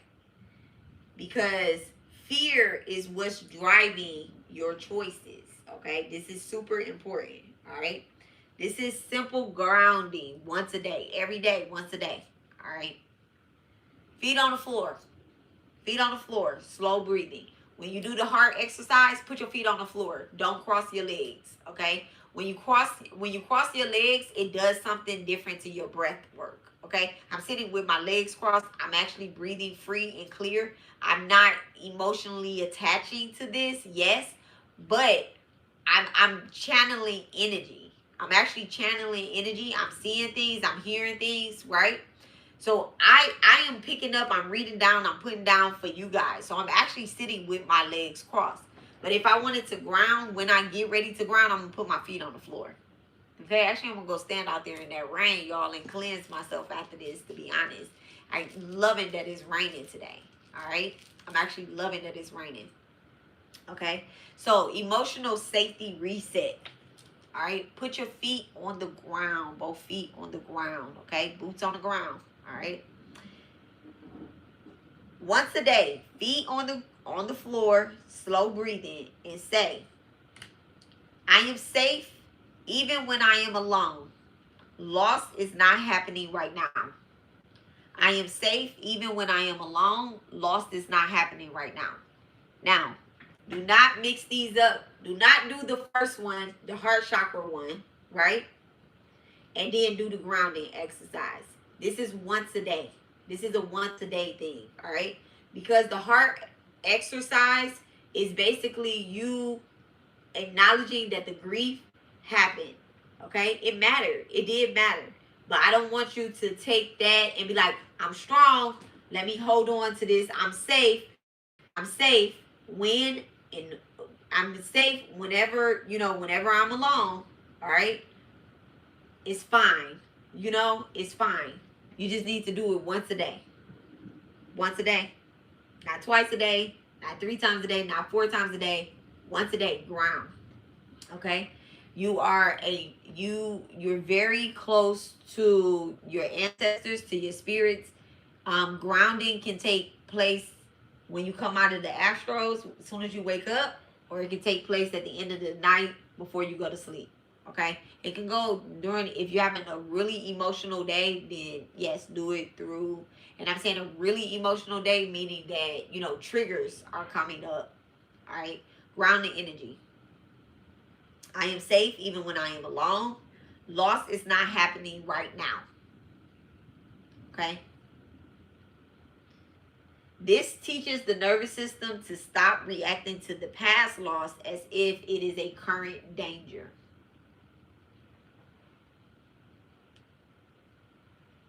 So, all right. Now, this is a fourth one. I did give everybody 3. I'm giving you 4. Okay. This is a relationship pause. This is something that's kind of critical, right? So if you are in if you're currently dating someone, or you are emotionally attached to someone, right? For right now, do not make any major emotional decisions until after gate 1. Okay, this is gate 1. All right, this is gate 1. If something comes up before we move into gate 2, do not make any emotional decisions until after gate 1. Your choices right now that are going to be coming up, they're going to be coming from a grief memory. All right, not clarity. A grief memory, not clarity. These gates, they're going to be 7 days in between, at least 7 days in between, at least. I'm moving with spirit time, not my time, y'all. Y'all know I don't move on my time. If I was moving on my own time, I probably still wouldn't be on time, but we would have been did this. So remember when I said at the beginning of the live, that not this live, but another live, I said, where it says your ancestors say no or something, it was the ego does not say when the healing is complete. That was the download that I got from spirit. The ego does not say when the healing is complete. Okay? So, with that being said, if you are currently dating or emotionally attached, no major emotional decisions until after gate 1. Okay?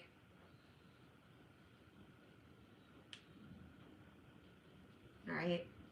So right now you do not need to be doing any cord cutting exercises, any manifestation work, or calling in your soulmate energy, all right, or any heavy shadow work.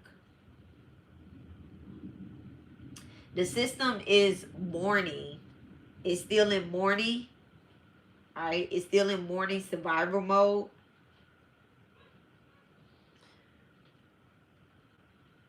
And what spirit does not want you to do is to cut someone or something off and then reattach another person. Okay?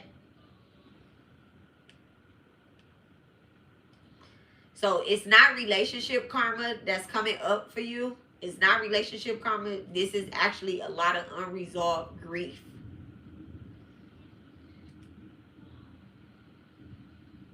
So let's focus on trying to let the grief be felt without trying to replace it with like a connection or either fixing or giving. Okay, like over giving. All right, so for the next few days, give yourself permission to feel what was lost. The practice not taking responsibility for anyone else's emotional healing. All right. So gate 1 is to help you close the deeper patterns. All right, very deep patterns. All right, not just you, just everybody. Like everybody.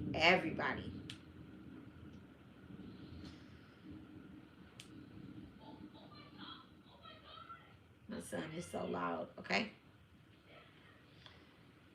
So remember, the grief that you carry is real, but you do not have to replace it with what you lost or anyone. You don't have to replace anyone with what you lost. Okay. So let me.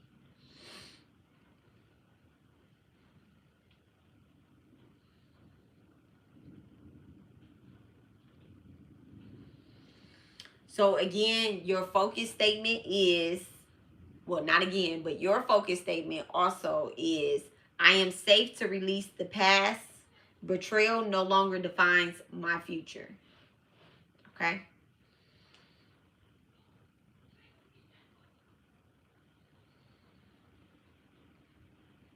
I release old timelines and I choose a new path now.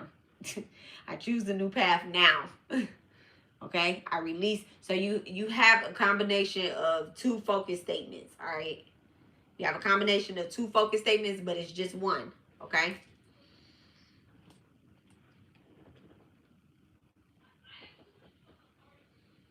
So I am safe to release the past. Betrayal no longer defines my future.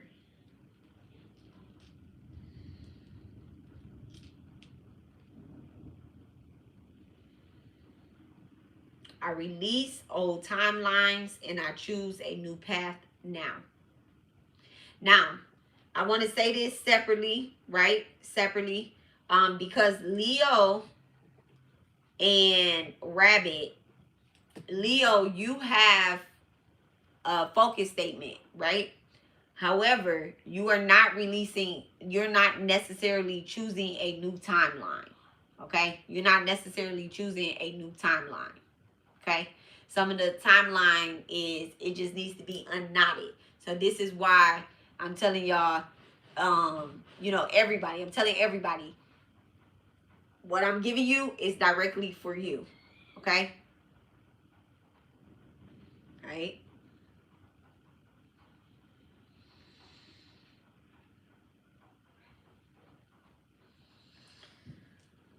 Okay.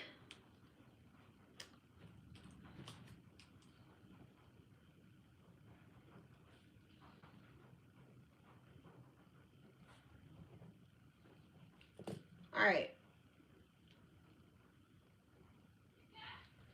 So, all right, guys.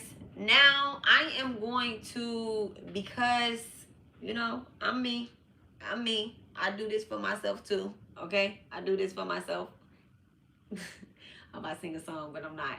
All right? I do this for myself. So I actually did the questionnaire myself, right? I did the questionnaire myself. No, I'm not going to read my answers to y'all. I'm not going to read my answers to y'all, okay? Stalkers.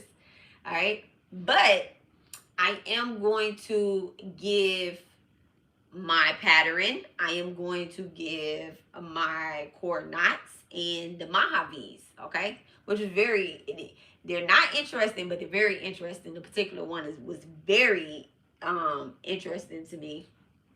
But I take it, all right? I want to clear these knots as well, too, all right? And so, since I am putting myself into the ritual, I am going to put it here, right? So, intuitive mom, look at that, 111. 1 hour, 11 minutes, and 11. Okay, that's interesting. 11, 11, 11. All right, very interesting. All right, so for intuitive mom, I could have just gave myself a nickname, but why? Why? Why? Y'all gonna be like, who the hell is that? All right. Don't think that I'm biased either, okay?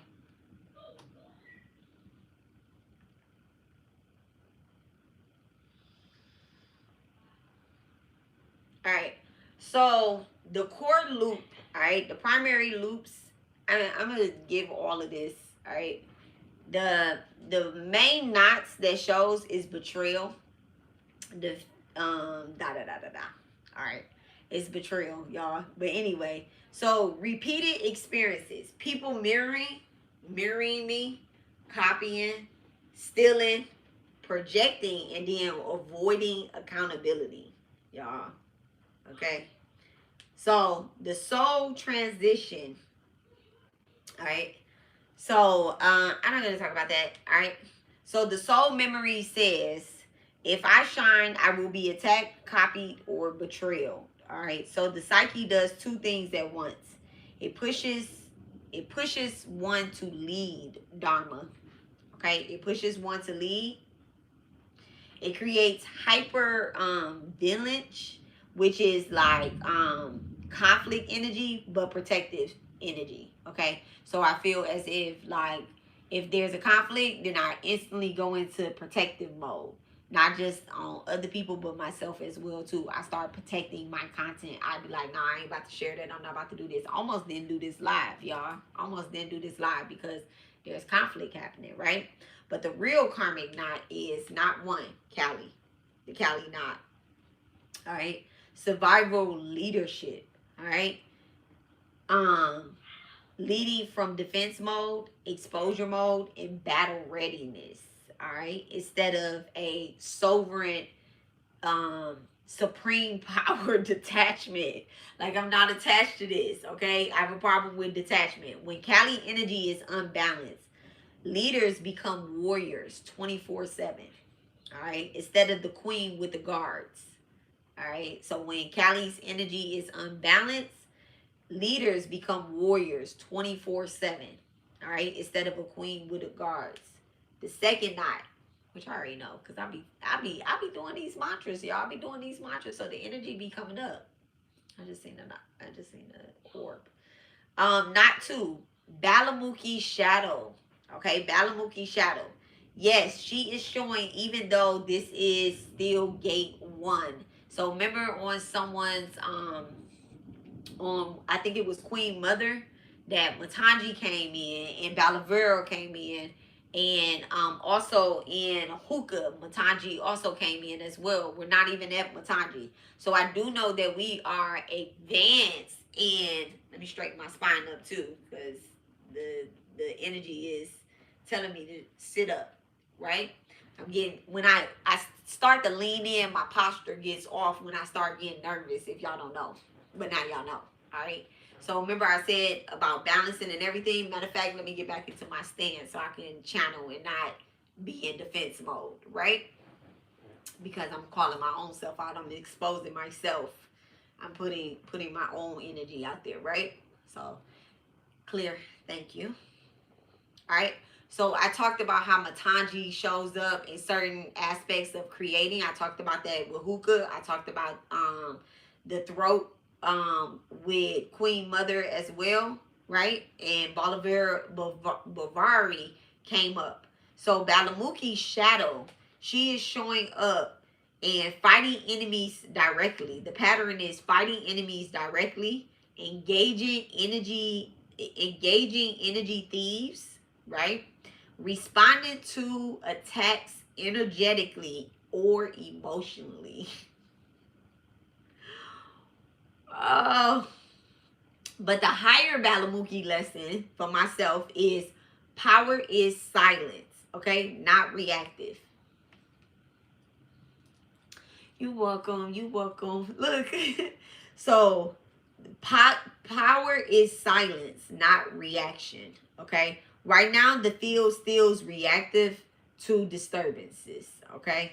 So my third knot is Dhumavati, all right? Dhumavati's echo, all right? Dhumavati's echo. So, you know, Dhumavati is, she works with grief, all right? She works with grief. So mine actually show up in financial instability and recognition issues, okay? This particular karmic memory is I give spiritual work, but support comes inconsistently. Okay? I give a lot of spiritual work, but support comes inconsistently. All right, so past life energy is me being a self-taught teacher. That's what came out, was a self-taught teacher. Service without wealth structures, meaning that service without wealth structures, that meaning that I was probably doing pop-up shows somewhere, which I do have like this energy that keeps coming over me, where I was probably out there with I don't know, I can see Malcolm X and all of them and stuff, right? I can see like the protesting. I can see me out there, you know, passing out pamphlets, Black Panther in it and all of that, right? I could see me out there doing that. They didn't get paid for that. It was simply like community active knowledge just being shared, all right? It doesn't have to be that deep, but that's like kind of what the tie is, okay? Service without wealth structures. So I didn't have a bank backing me. All right. I didn't have a group backing me that was paying me to do something. I didn't have a convictional church or whatnot. Probably had some underground church or something. All right. So another one that shows up is spiritual poverty vows. All right. Residue. So I know for a fact that I have taken on spiritual poverty vows. So I separate in this lifetime getting paid for spiritual work. Okay? I be like, I don't get paid for spiritual work. I actually wrote myself an affirmation down. I'll share it later that everybody can use. Because I believe that hookah can also use this as well. I believe that Queen Mother can use this. I believe that Leo can use this. I believe that Rabbit can use this as well too. Because it's about receiving, you know, a balance. Receiving what we put out. Receiving more, you know, and these are spiritual poverty vows that we took in the past life, and the residue is still there. So that's what Dhumavati talks about is, y'all, I just literally seen like, oh, I'm seeing like an orb. It's so crazy. So that's kind of like what Dhumavati talks about in her detachment from material gains. So we still carry that on this lifetime where we like, it's okay. I'll just give you this. I'll give you that. You know, just giving stuff away. Was that the Five of Cups? Oh, I feel like I seen the Five of Cups. Okay. So this is important, all right? That is very important.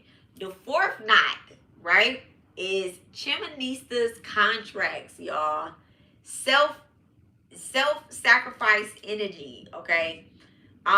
Giving energy publicly. The pattern is giving energy publicly, teaching deeply, processing others' chaos, and leading emotional fields, right? Chimney's shadow, there's a power leak through constant energetic output.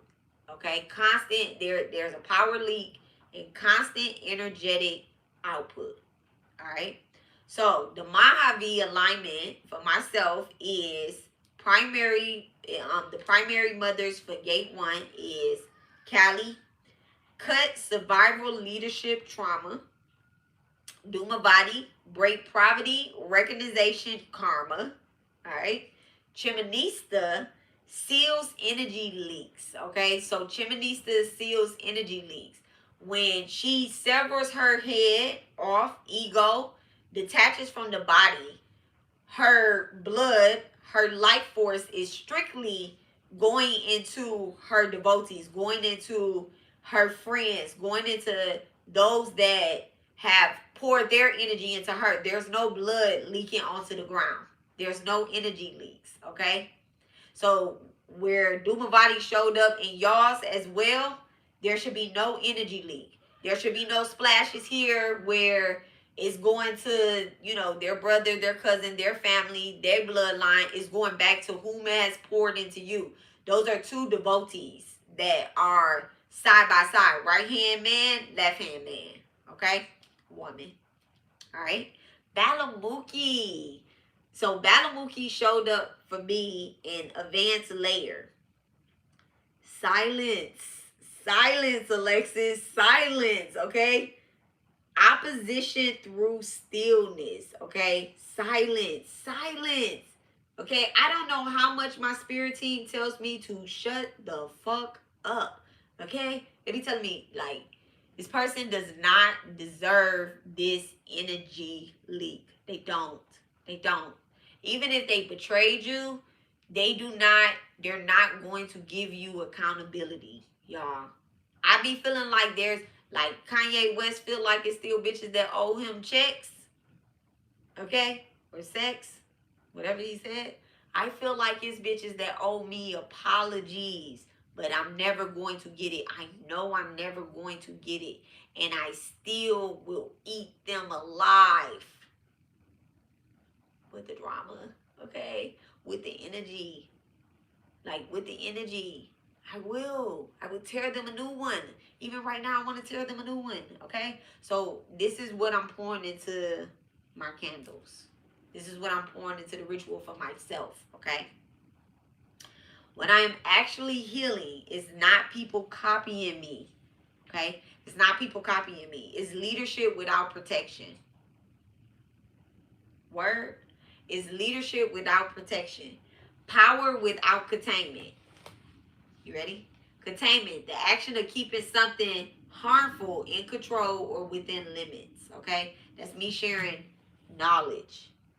Me sharing the power with people that don't deserve it, that I know don't deserve it from the beginning, that I know they don't need it. They're going to abuse it. You get what I'm saying? And I still share it with them because I be like, a motherfucker going to change, all right? So power without containment, that's what the karmic wound is. Because I be like, oh, I share a past life with this person. I'm going to share this. I'm going to do this. I'm going to help them. I'm going to help them clear their karma. I'm going to hold their hand. No. Visibility without energetic structure.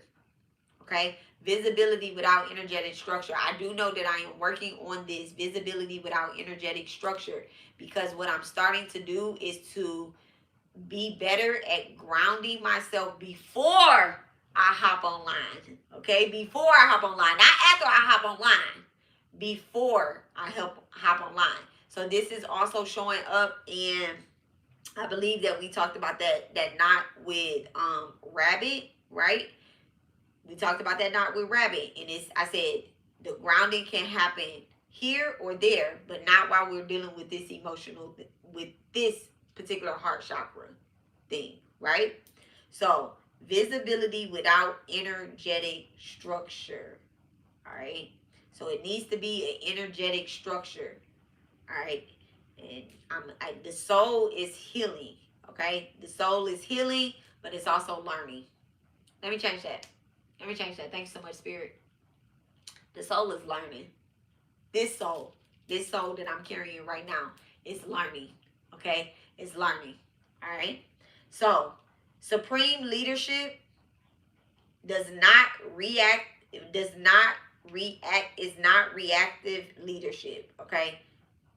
Sovereign leadership is not reactive leadership. Okay? That's me. That's me. I'm talking to myself. Okay? The reactive queen. All right. So how would I help myself, right?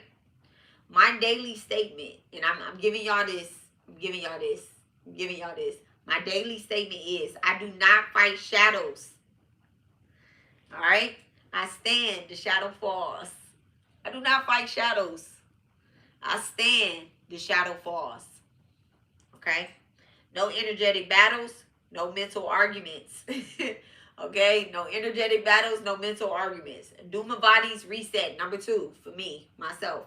Number 2, Dhumavati's reset. Remove hidden martyr thoughts. I give so much. People take from me. Why is support slow? Okay, and I'm going to replace it with, my work circulates wealth. All right. My work circulates wealth. My energy is premium. My presence is currency. Okay? This shifts the field. All right? My work circulates wealth. My energy is premium. My presence is currency. All right? Number 3, Chinnamasta containment.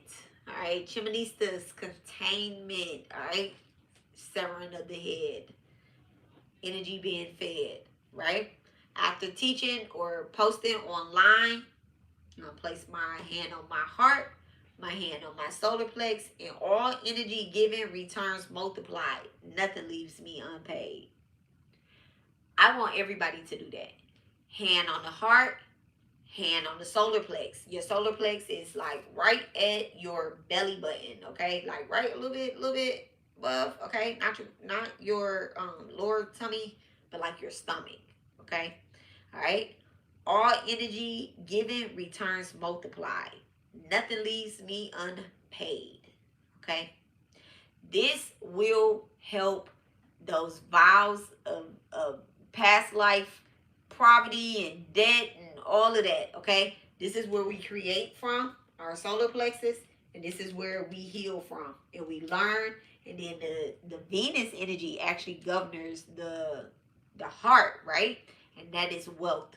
That's wealth. That's not just money and abundance. That's wealth. That's gold. That's the only thing that's never been cursed, okay? So all energy returns multiplied. Nothing leaves me unpaid. All right? Very critical. Very critical. All right? So Balamuki's discipline. All right, Mom, come through. Okay, Balamuki's discipline. When triggered. And I've been doing this, y'all. I've been doing this. I got triggered on February the 1st. I remember it was the 3rd of November. A day I always remember. I can't remember the song right now because Spirit telling me to stop. Okay, listen. When triggered, wait 24 hours to respond. Man, that shit has been hard. I've been giving myself longer than 24 hours. I've been giving myself 72 hours. Because Spirit told me 3 days. Spirit first told me 3 days, so I guess I earned 24 now. Because this is what I wrote, 24. Okay? So just in case anyone else feels like this. Alright? Balamuki's discipline. I ain't just pull these out my ass either, right? Okay? Balamuki's discipline. When triggered, no response for 24 hours. So, the reason why is because power levels actually increase through non-engagement. Alright? That is in the Shiva Puran. Alright? You know when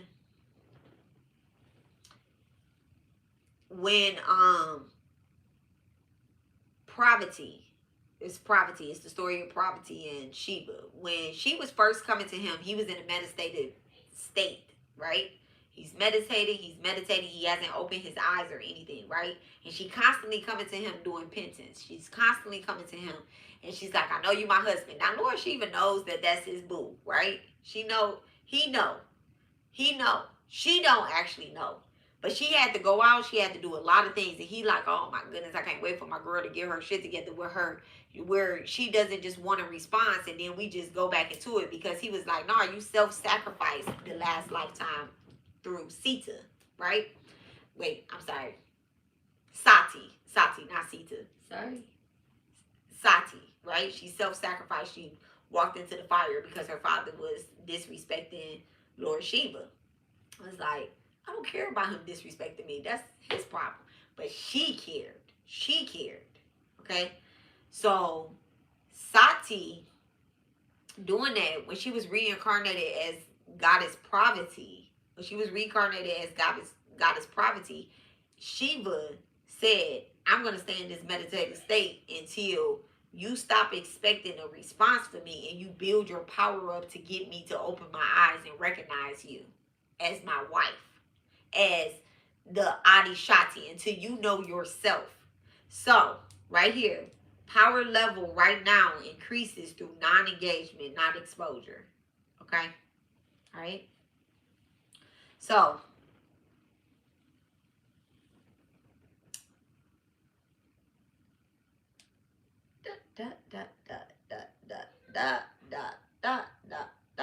that's it. Okay? Look, I'm talking about that's it. That's not it, y'all. All right? So, the Mahavis for myself is Kali, Dhumavati, Balamuki. All right? Is Kali, Dhumavati, and Balamuki. So Kali is cutting survival leadership energy. Dhumavati removes struggle and power, fatigue, karma. Balamuki, silence, oppositions through stillness. Okay? Balamuki, silence, oppositions through stillness. All right? The focus right now tonight is throne energy for myself. It's throne energy, not warrior energy. Okay? And it's so funny that that was something that, you know, constantly comes up in my meditation. It's like, if it's not a war that's happening, what am I doing? But they told me that I'm creating the throne. I'm creating, you know, around me. I'm creating the healing garden, essentially, right? I'm creating the Jupiter occult temple, all right? So right now, the focus is throne energy, not warrior energy. And my focus statement, right? My focus statement is, my power is sovereign. What is not aligned cannot touch me, okay? My power is sovereign. What is not aligned cannot touch me. All right.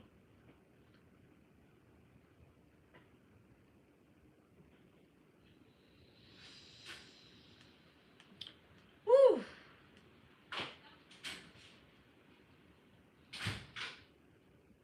All right, y'all. So we are going to go through.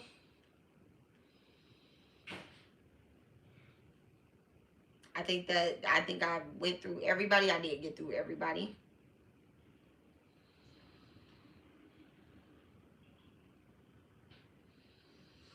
All right. So now we are going to transition into the ritual part, right? We are going to transition into the ritual. So now we move from awareness to release, okay? Awareness to release, all right? Knowledge opens the gate and the ritual closes the timeline. So we open the gate. We seen where our knots were. I gave you guys your focus statements. I gave you your karmic knots. Let me say that the correct way, right? I gave y'all the pattern. I gave y'all the knots. And I gave y'all the focus statement.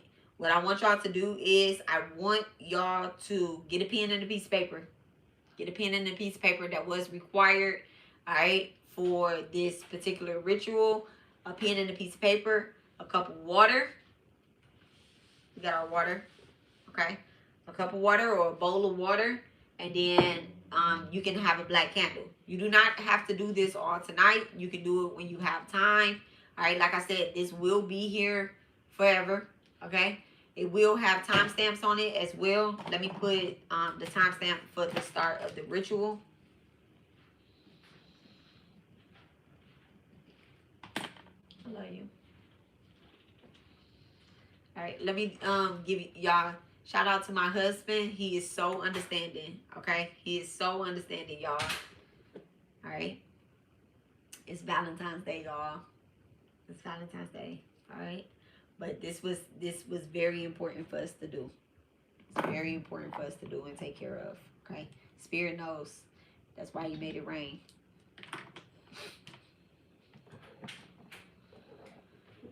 All right, so I have y'all candles in front of me. I have the Bible Booster too.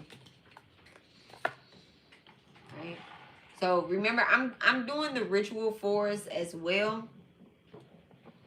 But you guys, I want y'all to do it separately as well. Have y'all focus statements, and it's on.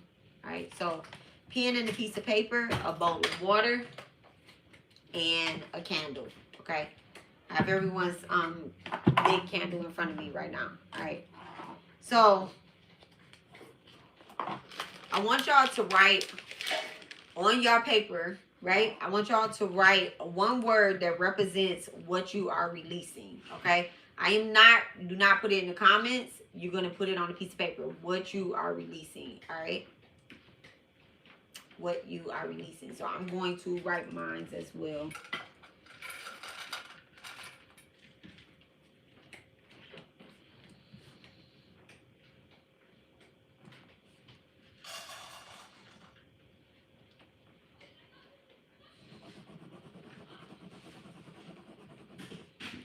One word. I was about to write a whole sentence. Write one word, y'all. One word that represents what you are releasing. Oh, what if I have multiple words? Write one word. One word. Okay? If you do not have the tools right now, your intention is enough. Okay? I am holding the collective flame, so it's okay. Okay? It is okay.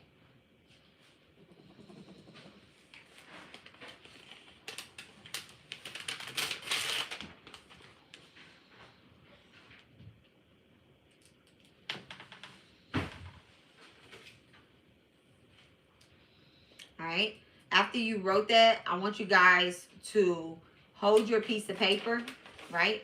I want you to hold your piece of paper. It's such a large piece of paper with one word. This word is so heavy. Okay, this word is heavy, y'all. This is a lot. To put that word, baby, to put that word on a piece of paper, it's like, it don't seem like it's that heavy just written down, huh? But it actually is. It's a lot, all right? So I want you to say quietly or internally, right? I want you to say, I am releasing this pattern from my body, my memory, and my timeline. I am releasing this pattern from my body, my memory, and my timeline. Okay, holding your piece of paper. And you know what's crazy is that I literally set this paper down like 4 or 5 times. I'm like, I don't want to keep holding this. I don't want to keep holding this. And that's how I want y'all to feel. Like you don't want to keep holding it. But put this paper in your hand, okay? I release this pattern from my body, my memory, and my timeline.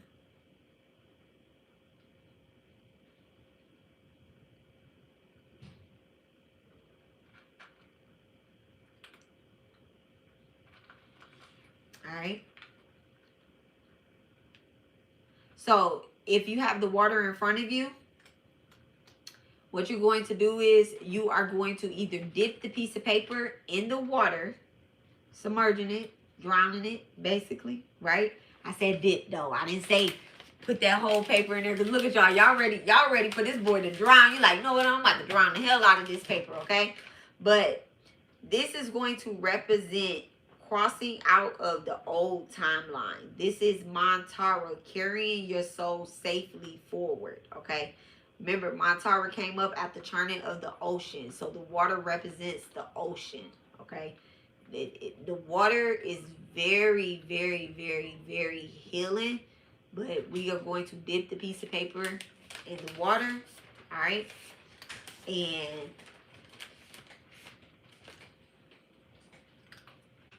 you're going to dip the paper in the water.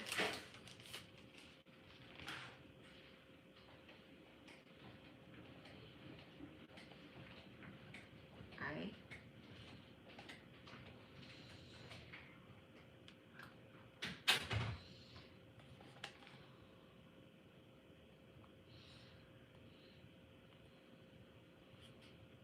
Y'all know my rituals get messy. Y'all know my rituals get messy. Okay, they get messy. All right. So you are going to hold up the candle.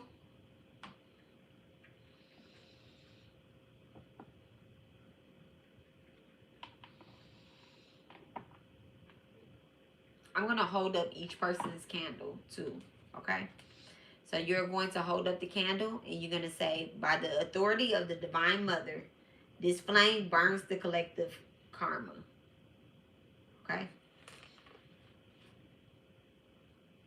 For you and yourself, you are going to say, by the authority of the Divine Mother, this flame burns my karma. Okay. By the authority of the Divine Mother, this flame burns my karma. Okay. So by the authority of the Divine Mother, this flame burns the collective karma. By the authority of the Divine Mother, this flame burns the collective karma. By the authority of the Divine Mother, this flame burns the collective karma. By the authority of the Divine Mother, this flame burns the collective karma. By the authority of the Divine Mother, this flame burns the collective karma.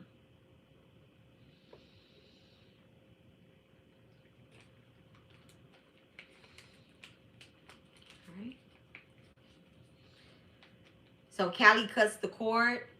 Mantara guides the crossing. Chinnamasta returns all stolen power. Okay. Dhumavati dissolves what is finished. Okay. So this is going to be our anchor statement. I release every past life vow, wound, betrayal, identity, and survival pattern that is no longer aligned with my soul. Kali cut the cord. Tara carry me safely forward. Chinnamasta return my power and life force. Dhumavati collapse every expired timeline. What is finished is finished. What is mine is restored. My timeline is clear. Jama Kali. Okay. So now we're going to seal the work, right? So you're going to pour the water out later. You know, once you're done, you're going to pour the water, but you want to let your candle finish burning. Okay. So I'm going to actually pour I'm going to pour the water out that we used with the statement, right? With the statement, with y'all statement. You know, this is heavy for all of us. I did a collective word that I feel like it's not just mine, it's all of us, okay? I dipped it into the water, right? For Mantara to carry it safely. I'm going to leave it here until the candle's finished. When the candle's finished, I will pour the water either down the sink or return it to the earth, okay? So you can pour it down your sink and return it to the earth. Do not pour it in your toilet. Do not pour it in your toilet. This is a very sacred, abundant ritual, right? But it's also it's about, it's not cord cutting work. So we're not being rough and tough with it. We're not pouring it, even though, you know, all pipes lead back to the ocean.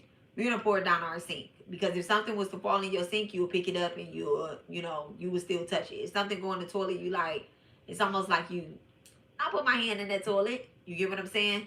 So let's pour it down our sink, or let's return it to the earth, okay? All right. So do not revisit the story. Do not reopen conversations. Do not mentally replay the past. All right.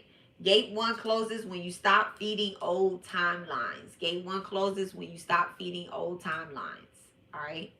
Now, each individual gate for everybody, it happens at different moments. It does. All right. Everybody is not on the same timeline. I've been having this conversation, it seems like, with multiple people. And they don't even know each other. But I'm having this conversation. So everyone, some people wake up and they be like,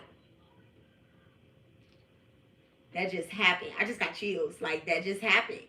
Okay? I just stopped feeding that energy and I'm good. Like, I'm good. I can now live in my current, right? And we'll get to the current next, all right? To the current things that's showing up currently. So, right now, for the next 48 hours, right? For the next 48 hours, make sure you're drinking plenty of water. Do not drink this water though, okay? Make sure you're drinking plenty of water, all right? Avoid conflict. Avoid conflict. Do not contact people from the past. Rest if you are feeling tired, okay? Rest if you are feeling tired. Pay attention to your dreams and emotional shifts, all right? Dreams become alive at 5 when I do rituals like this, they become alive at 5, okay? Movement, emotions, or silence. All of this is timeline adjustments, okay? All of this is timeline adjustments, all right? So, does anybody have any questions? Does anybody have any questions? If y'all have questions, put them down there, right? All right. So Kali, so ancient mothers, the work is done. Thank you so much. It's so cute. Look at it says success in yoga. All right. Be steadfast in yoga. O Arjun, perform your duties without attachment. Remaining equal to success or failure. Each thought of the mind is called yoga. So success in yoga. So success, y'all. Success in your practices. Maintaining balance. All right. I feel like the divine is talking to us, okay? So ancient mothers, the work is done. Kali, the cords are cut. Tara, the crossing is complete. Chinnamasta, power is restored. Dhumavati, the past is dissolved. This gate is closed. This timeline is complete, and so it is, all right? So we are going to let the candles burn safely, okay? What do you do with the paper if you wrote the pattern that you are releasing? So after you have finished, there are 2 things that you can do with this piece of paper, right? There are 2 things that you can do with this paper. After you dip it in there, now, the paper is essentially wet, depending on how much you submerged it in there. You can actually leave it in the water, right? If, take it out, say your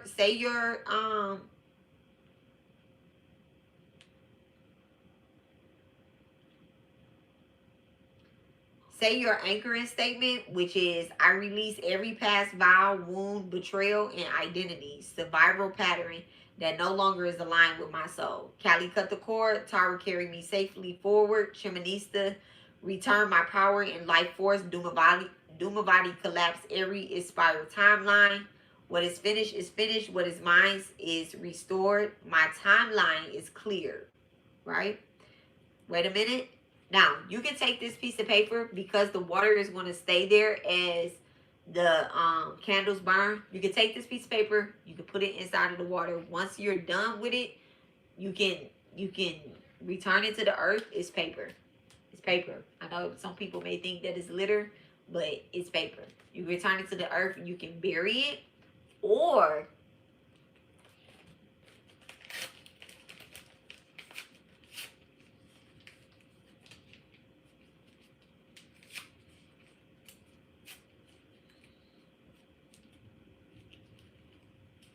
you can rip it up. Okay? You can rip it up.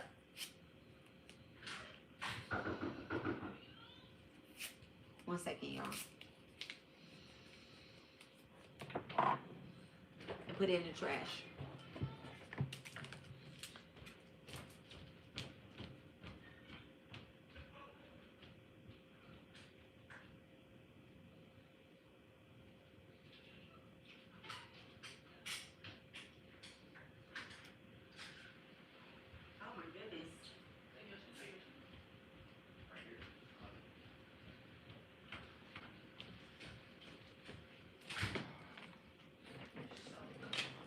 Okay?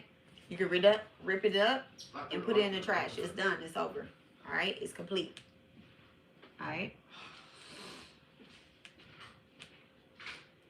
Ancient mothers, the work is done. Okay? So, y'all make sure y'all put that straight into the dryer or something. Is it wet? It's wet, right? Yes. Put it into the dryer. All right, put it into the dryer or the wash machine. All right. So, gate 1 is complete. All right. I am going to let you guys, these candles continue to burn. I'm going to let y'all candles burn. I am going to toss this. And once the candles are done, I am going to pour this. I'm going to pour that back into the earth. I ripped it up. I might actually bury it though. I might bury it. Since it's wet out there, I might bury it. It'll be easy to dig since it's wet. That's what I'll do. In fact, I'm going to put it into the jar right now.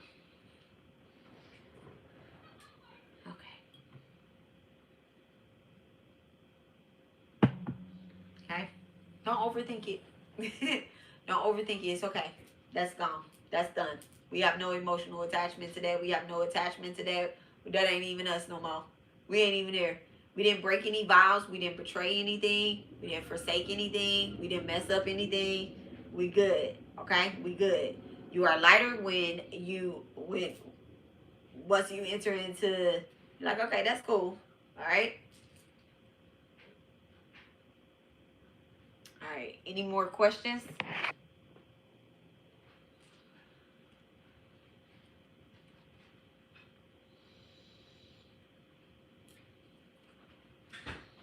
All right. You're welcome. You're welcome. You're welcome. All right. So next, guys, once we we let this process. I don't want to just like jump right into it, right? That's what I was instructed not to do. It's like to jump into it because a lot of us do deal with grief. We are dealing with grief. We're also trying to remember. You get what I'm saying? We are remembering, not trying. Let me take trying off. We are remembering, right? Exactly why we incarnated. So I told y'all we take on a vow of forgiveness when we incarnate down here. So we be like, I'm going to go do this. I'm going to go do that. I'm going to go do this. This. And Spirit say, you're going to be successful at doing this. You're going to be able to do this. You're going to da-da-da-da-da. But at some point, you're going to be feeling like this. This is how you do it, right? So we are kind of clearing those contracts. Not kind of. We are clearing those contracts, right? So it's important that we learn how to live in our new timeline. We learn how to live in our new timeline. So I'm not going to space this too far out because I don't want y'all to, the body automatically says, let me go back to doing what I was doing. I was comfortable there, okay? So sometimes it feels kind of hard to,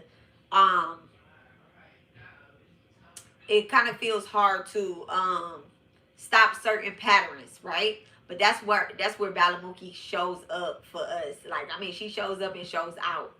So what we're going to do is we are going to, when we move into our current timeline, right? How to live in our new timeline, which is the present, all right? Which is the present. 1 second, y'all, okay? 1 second.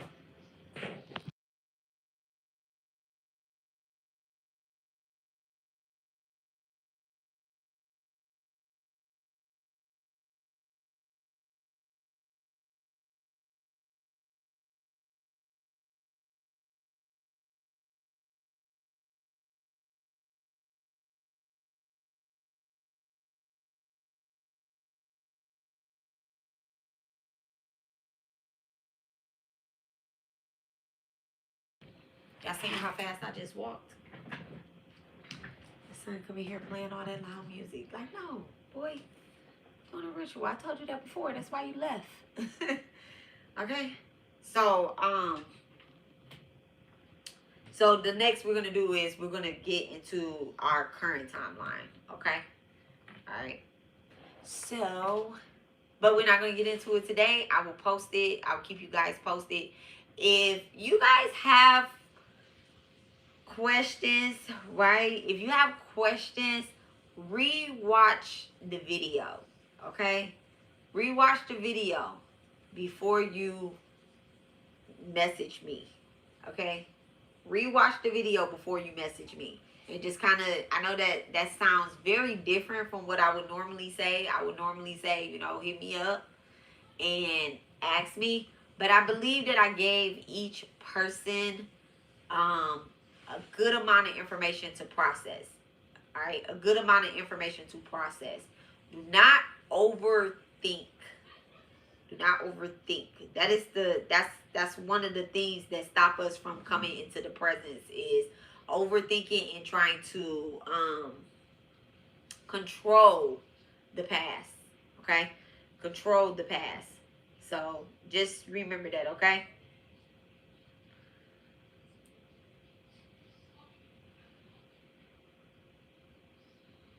One second. Let me make sure.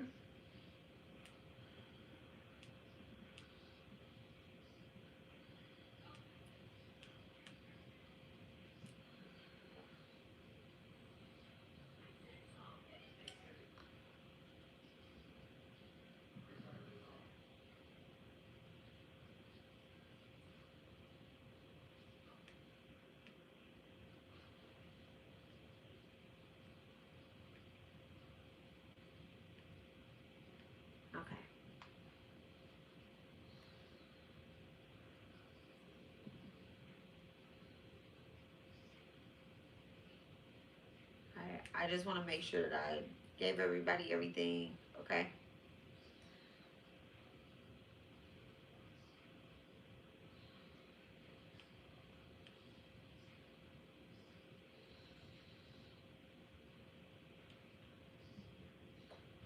Okay. So after the ritual, after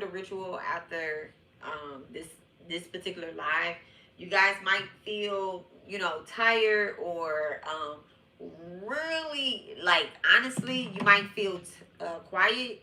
You might feel like I just want to be quiet. I just want to be still. I just kind of want to process this. Okay. You might want to sleep. You might actually feel strangely calm.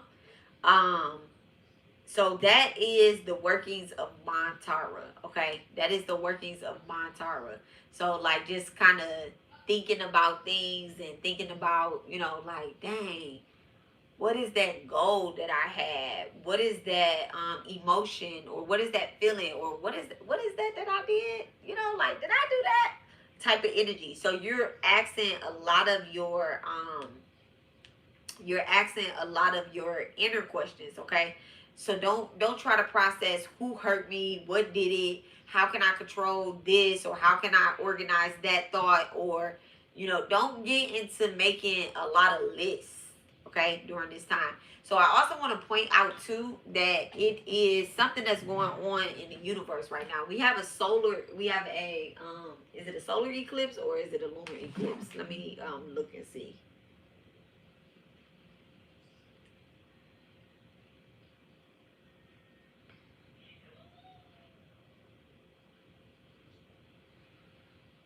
Solar eclipse. So it is a solar eclipse that's happening right now, right? It's also going into the Lunar New Year. All right. It is the new moon happening, and then there's also the Mahashivaratri that's happening. So this is like, you know, the supreme deity that says, what are you wishing for? What is it that you want? Like, what can I do for you? You know, what can I do for you in a different type of light? So right now it's like we need to call on y'all big God over here. You know, we need to call on big God over here and say, God, this is actually what I wish for this lifetime. You remember when I had asked for that? And then, you know, I said I'll come down here and I help and assist these people. You remember when I had told you that that's what I wanted to do and you said, yeah, you granted my wish before, and then I got back down here. Okay? So that's really where we are with the energy, okay? So it definitely is activated. It's alive at 5. Y'all know how I say that. It is alive at 5. Right now, your wishes, your wants, your commands, but let them be about you as opposed to about anyone else. Okay, let them be about you. Let it be about, and it's not, that's not selfishness. Okay, looking out for yourself first. That's not selfishness. That's not your ego speaking up. That is literally like what your heart's desire. So that energy is happening right now. Now, the new moon taking place. I tell you guys about doing rituals during the new moon. They should solely focus on you. Like, I don't know, they should be about you. You know, they should really be about you. Not about your relationship, not about your children, not about your man, not about your woman, your dreams, your goals. All right? And then after that, like cutting into Wednesday, Wednesday, which is Ash Wednesday, right? And that is when Ramadan takes place. It's so funny. One of the kids told me he was fasting for Ramadan. It's like, it's not Ramadan yet. Eat this food, you know. Um, Eat light right now too. Okay, eat light. Try to incorporate a little bit more veggies or fruits and water. Definitely a lot of water intake. My Tara speaks up through the water, so the more we put into our body, the more divine helps the cycling of our blood and our brain. All right, and so definitely putting more of that into our bodies. Okay. But after that takes place, y'all try to do some charity work of some sort. You don't have to go volunteer at a place. You can simply feed people that's hungry.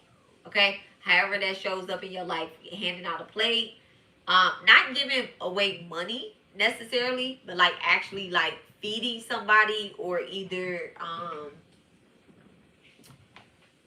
giving something to the kids. Okay, giving something to the kids. All right, it could be just some random kid. It could be a kid in your family or whatever the case is, but not over giving. Not over giving. Not doing too much. Not doing too much. Okay, not doing too much. Y'all don't need to do too much. Okay, and be like, oh, she told me to go do some charity. I just say do that after the new moon just to stabilize the energy. Okay, we didn't call in so much for ourselves. You like, you know what? Let me send people some food real quick. Okay. All right. So I love you guys. I love you guys. I love you guys. Let me get a Bible Gita card for us, and then we're going to get out of here. Okay. We are going to close it up. I thank you guys for participating in the ritual and sharing the energy. Let me actually say my mantra. Okay. All energy given, all energy given returns multiplied. Nothing leaves me unpaid. Okay. I want y'all to say that right now as well too. Okay. Because you guys shared your energy with me. So I want y'all to say that as well. Place your hand over your heart, hand over your solar plex, and you say, all energy given returns multiplied. Nothing leaves me unpaid. Okay? Nothing leaves me unpaid. Even the people that watch for free, nothing leaves me unpaid. Okay? All right. Thank you so much, Divine. Can I have a Gita card for the collective? Thank you so much, Juan. I have a Gita card for the collective, all right, for gate number 1. A Gita card for gate number 1. Very interesting, y'all. Very interesting. Very interesting, okay? Conscious entity, okay? Conscious entity. Those whose minds are enchanted by the sense, enjoyment, and material occupants never find the resolute determination to practice spiritual life. Okay, so chapter 13, verse 34. And I said this is very interesting because this kind of reminds me of a peacock, y'all. And I wish that I could stand up on my table because my family got me a thing. It's super cute, but it's a peacock actually hanging now over the camera. It's like it's a stone and a crystal. It has like a green stone in there. I don't know what it is. I think it starts with a P. Okay, I think it starts with a P. I can't think of it right now, but I know it's not an emerald, but it does start with a P. Um, and it looks like this, a peacock. Okay, so let's see, conscious entity. Let's see what divine has to say. Chapter 13. We really been putting down on chapter 13, y'all. Verse 34.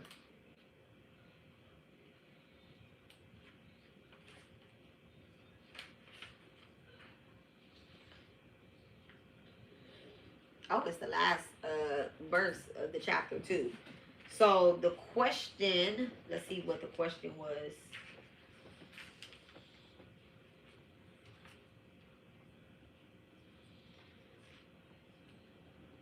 It doesn't have a question. Okay. So chapter 13, verse 34, it says, those with the eye of inner vision see the distinct between the field and the knower of the field, and see the liberation of the spirit from matter. They go into the supreme. So the verse before that, I'll read 3 verses before that. It says, beginningless, the free from changing conditions, imperishable is the spirit supreme. Though he is in the body, not his in the work of the body. The pure, I'm sorry, let's start that over, okay? The beginningless in the form of the free from changing conditions. Imperishable is the spirit supreme. Though he is in the body, not he is the work of the body. Though he is in the body, not his is the work of the body. He is pure from the imperfections of all work. Just as the omnipresent ether is pure because intangible, so the spirit dwells in the matter, is pure from the touch of the matter. So this is separation. This is like separating. All right.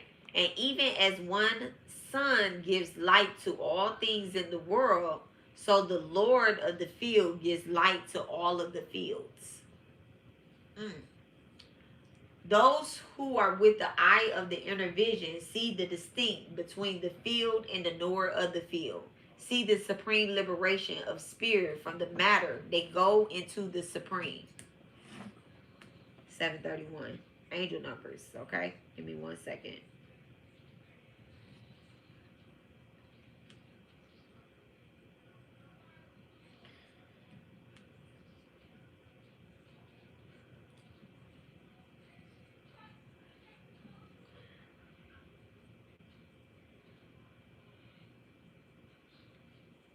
So it says, just as one sun illuminates the entire world, the knower of the field, which is the self, illuminates the entire body in the experience Arjun. So the plain truth and the teaching is the field, your body, your mind, emotions, karma, and life circumstances, right?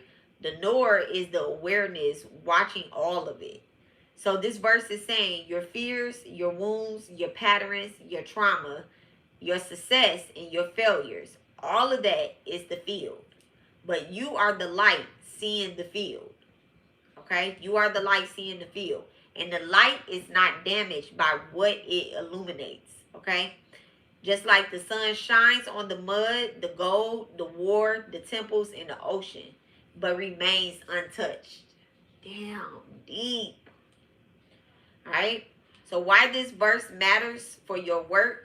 When you are doing timeline healing, karma work, and Mahavidya work, okay? People think I'm broken, I am the trauma, I am the pattern. But the Gita 13:34 says, no, you are the consciousness revealing the pattern, not the pattern itself, okay? That's liberation energy. So the interpretation is the Mahavids do not fix the soul. Thank you. They do not fix the soul. They remove what is covering the light. You get it? So they remove what is covering the light. You are the light. Because the light was never wounded. The light was never betrayed. The light was never abandoned. The light was never the self-sacrifice. The light was never afraid. The womb belongs to the field. The self is the sun. Okay? The womb belongs to the field. The self is the sun. Okay? So tonight is not about fixing the soul. We are clearing the field so that the light that was always there can shine again.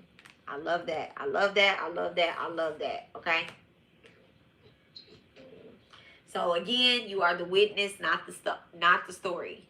So that's why we really didn't pull up the actual past lives. You are the witness and not the story. Okay? So I love you guys, and I will talk to y'all later. I hope that y'all, that is the stone. That's the stone. Yes.